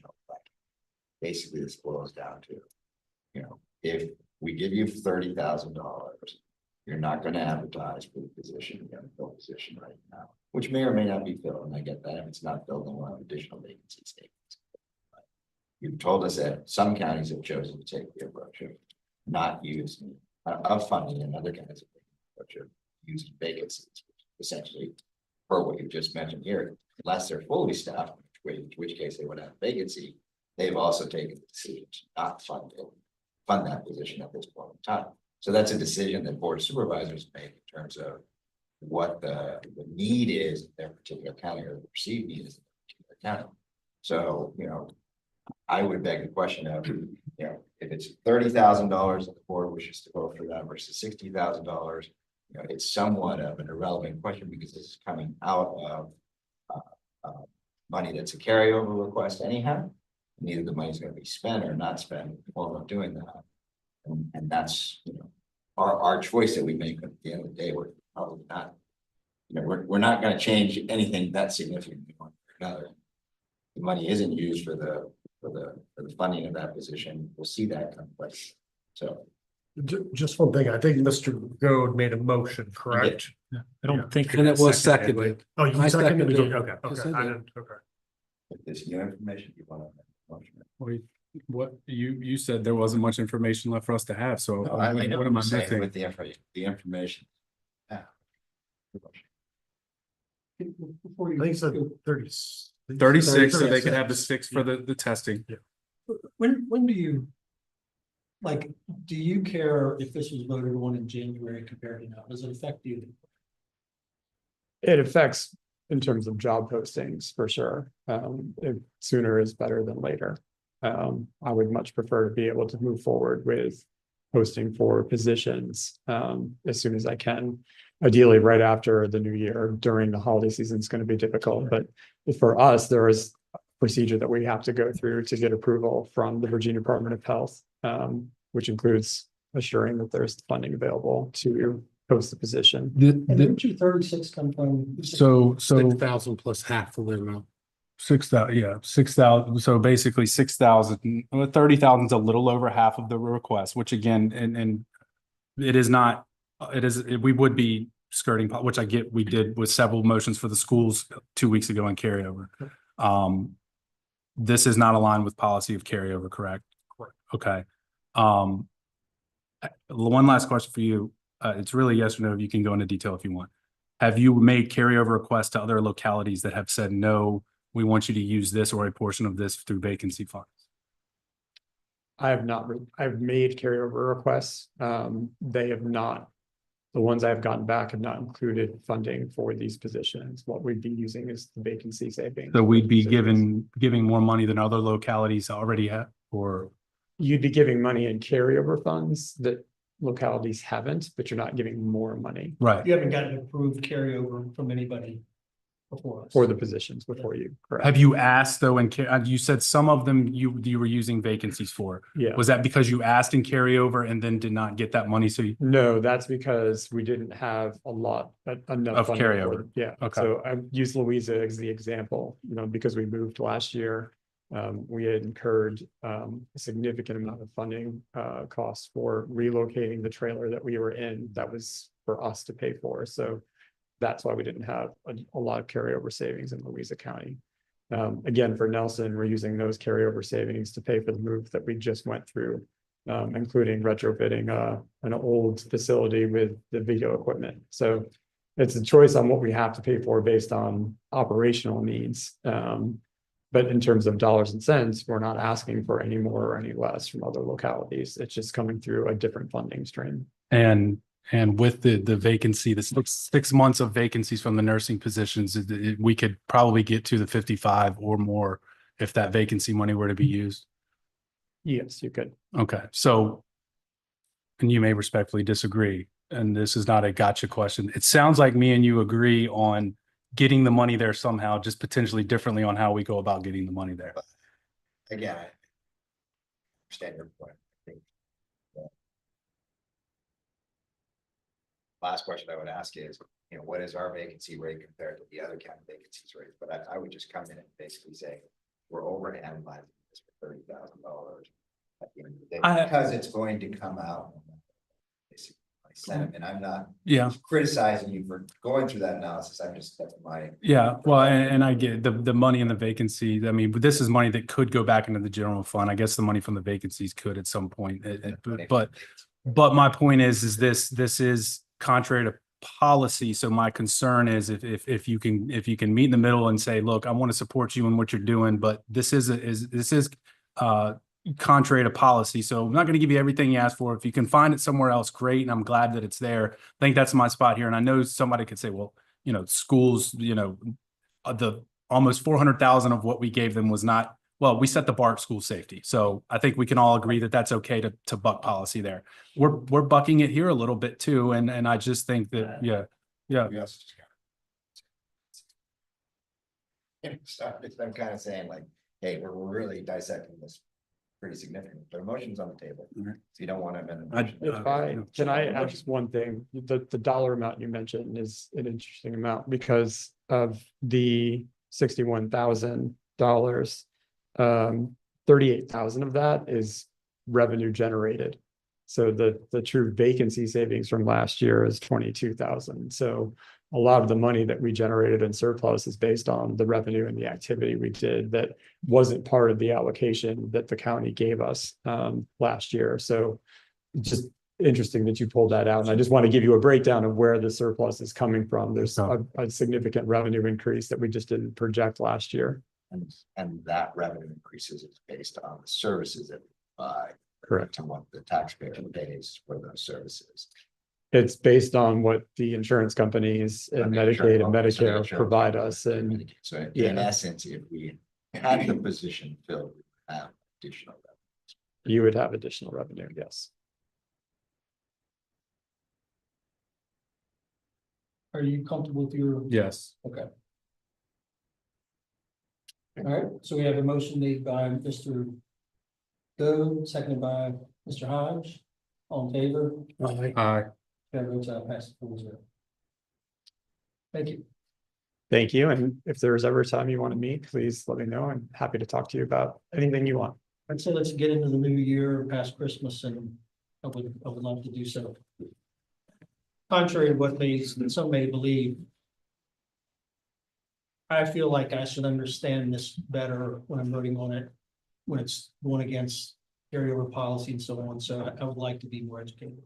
Of course. Let's get the other. All right. Thank you so much. I appreciate it. Thank you for your time. Have a good evening. Thank you. All right, we're going to go to action matters, item K, FY 24 and 25. Oh, nope, we just did that. Yeah. Item L, recommendation appointment to the Board of Zoning Appeals. Yeah, this one's pretty easy. So the Fluvanna County Board of Supervisors recommends Board of Zoning Appeals members, again, who are appointed by the Fluvanna Circuit Court, kind of similar like you did for the Board of Equalization. So there's three positions available with terms beginning January 1, ending January 1, 2025, ending December 31, 2029. So you need to make three appointments. There's three incumbents for the position. So any thoughts? Oh, let me. I'm writing them down. If you go back to the Yeah, I'm other sorry. slide. I didn't notice they weren't in there. Okay, motion, please. I move the Board of Supervisors recommend to the Circuit Court that Edward Zimmer, Harold Morris, and James Winsett for appointment to the Board of Zoning Appeals at-large position with the term to begin January 1st, 2025 and ending December 31st, 2029. Second. Motion made by Mr. Hodge, seconded by Mr. Goode. All in favor? Aye. Chair votes aye, 4-0. All right, item M, FY 24 CIP stage cover, change of location. Mr. Stitcher. Good evening, how y'all doing? I'm gonna try not to take too much of your time. I promise. All right, so in FY 25, $70,000 was budgeted for a stage cover for the backstage. The CIP requests have been submitted before I got the new stage in the front, completed by an Eagle Scout for his project. So the CIP request covers the backstage and not my front stage technically. Next slide, please. So we've done a lot of events in the front stage and we don't do in the backstage, like our Grooving at the Groves, the county fair always has bands down there, a bunch of stuff like that. My staff has to put this tent up and take it down every time we do an event. And occasionally when it rains or has a windstorm, it blows into the trees behind it. We have to pick it out of the trees and go buy other pieces of equipment to replace it. So we want to do a structure like this over the stage, a nice structure. When I went to get a couple contractors, they can't do the beam width because of, I think 25 feet. So we had to go to Architectural Partners, which is a firm the county uses, to go and get some estimates on how much it would cost to do something like that. So I met with Mr. Lavsley in November. We went through a bunch of stuff. We looked at the stage, what it would take for his fee. If we were to go forward with doing my request here in a minute, it would be just under $14,000. And he has a range of $65,000 for the stage construction. But we think we can try to get the 13 and the 65 under the 70 with the whole project. So I don't have to ask for anything else. I'm trying to do it all under what we got. And the backstage is bigger than the front stage. So it's a 29 by 32. The front's a 20 by 20. So it'll be a little bit cheaper. The backstage is probably gonna be about 90,000. Looking at their numbers, my guess. So the next slide. So my request is basically, I'd like to take the money that was dedicated for the backstage and use it to cover the front stage. And not ask for any more money. I just want to move it, but I asked for the cover to be on the backstage. So because of that, I need to ask to change the CIP request. And you have the numbers to be sure that you can do it for that. Yeah, those are the numbers. So not exactly, because it'll be up to the bid. It'll be how much it comes when you go out to bid for the project. So they're gonna design it, then they're gonna put bid documents together and the bid's gonna go out. So we are hoping, just like all estimates, that the estimates are conservative and that there's some wiggle room. We have 57K for the materials and the construction left So I mean, over. once We're we hoping that's design what it, comes I mean, there's a into. chance that the 70, his whole 70 may not cover, depending on where the bids come. And so if that's the case, we would either have to see, can we squeeze it out of his budget? Which he would say probably not, or we would have to come back to the board for additional funds. And that's really just my question was. But again, I we understand that yeah. bids can, you never know exactly where bids are gonna come. I would think that if the request comes in front of the board, and a director says, we have reason to believe, then your reason to believe comes from something. So if you say, we have reason to believe we'll get it covered in it, then you've had the opportunity to look at other projects or whatever, what gives you that reason to believe that you're. Well, and we talked to Mr. That was a very conservative number what he told us, so. And when did he give you that number? November. Okay. It's pretty recent, but he said this is a very conservative number just to make sure that we're covered. So the money technically won't be enough to cover the backstage because of how big it is. The 70 would not be enough money to cover the backstage. I would have to ask for more money to even do that. And not only that, but he utilizes the front stage. We don't ever use the backstage. We use the front stage for everything. So if it won't. But it was originally for the backstage. It was. We thought it would cover it until we got the engineering, till we had to go get the engineering report.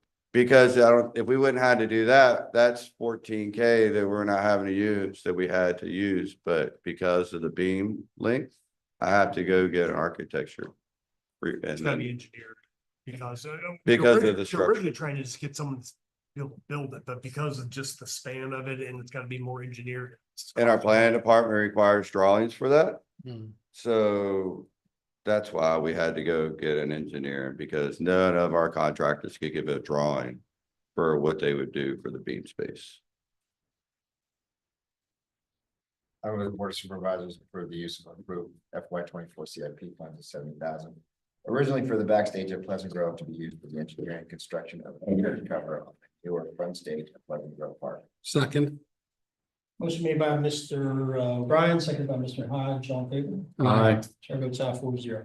I move the board of supervisors approve project 01 between Fluvanna County and Architectural Partners Professional Services for the Pleasant Grove Stage Canopy totaling 13,725. And further authorize the county administrator to execute this agreement, subject to approval as to form by the county attorney. Second. Motion made by Mr. O'Brien, seconded by Mr. Hodge, all in favor? Aye. Chair votes aye 4-0. Thank you. I'm hoping it's done by May for our next one. So Yeah. Thank you. Merry Christmas. We're gonna move on to consent agenda. And I need to pull item Q for a quick thing, so I went Sunday and made the presentation to Alana. And it could go either way, but I don't know if y'all know, Boy Scouts of America is turning to BSA. Mm-hmm. And in part because they have girls now. And they're still good with all the wording. So much of the presentation the scouts themselves made to her was in the masculine context. You know, he, even though it's a girl who's getting it. And then our declaration. or Yeah, whatever the it was, resolution. resolution that I presented had the masculine in it. And so before I knew that it's accepted in BSA, I leaned over to the young lady after I presented and said, by the way, we called you he, I'll get this fixed. So they're good either way, but could we just reprint it? No, it's in keeping with where they're at right now. But if we could get it done and I'll sign it and just mail it to the mother. All right. By the way, we had a stellar group of kids. Yeah, we'll get a And good program. it occurred to me during that like when we were the age to be in scouts, we didn't have the pressures, you know, the video games and the cell phones and so on that we have now. For those kids to do what they do is a step above what it was in our generation. Yeah, the scouting program in this area is excellent. Great Yeah. job. I think it's a good thing that the supervisors get to go out and do it. I've done 3 so far. And to see them working together and to see how they feel and having reached that achievement in their thing, I think it's a good thing. Yeah, she, And I would encourage any of us up here, if you get a chance to go, to Yeah. go. I think probably all of us have. Mm-hmm. All right, Motion to approve the agenda as presented. What's that? Oh, thank you. Thank you for reminding. Just one quick, that's in the document here, Caitlin. Oh, right there. Yeah, we just had, in the package, we just had stricken something. This was not in the package with stricken piece, right? And so we just want to highlight that we noticed a correction that needed to be removed. Okay. And you can see it right there. all right, so does he need to make it as amended? I think just amending the minutes of December 4th as presented. Yeah. Everybody made it. He said so moved. I second it. All right, motion made by Mr. O'Brien, second by Mr. Hines, all in favor. Aye. Chair votes aye 4-0. Unfinished business? All right, new business. All righty then, we'll move on to our second round of public comment. Anybody wishing to address the board should come to the podium, state your name and address, and please remember to keep your comments to 5 minutes on topic and direct to the board. Anybody like to step up? Seeing none, we will close our second round of public comment. We And go back into closed sessions. You only have to- Recess. Yeah, you only have to, Just the two. the 2 personnel items are the only ones that are Right. left. Oh, to cover. personnel. And we do not have to read the motion? Just you need to Yeah. read for A1. Yeah. Yeah, Mr. Chair, I move the Fluvanna County Board of Supervisors enter into a closed meeting pursuant to the provisions of section 2.2-3711A1 personnel for discussing employees of the Department of Emergency Services and the county administrator performance evaluation. Are we resuming or are we entering? We came out, so we have to re-enter. We're entering, yeah. It was why we certified the last one and closed it out, so we're starting. So Second. motion made by Mr. Hodge, seconded by Mr. Goodwin, in favor? Aye. Chair votes aye, 4-0. Get out.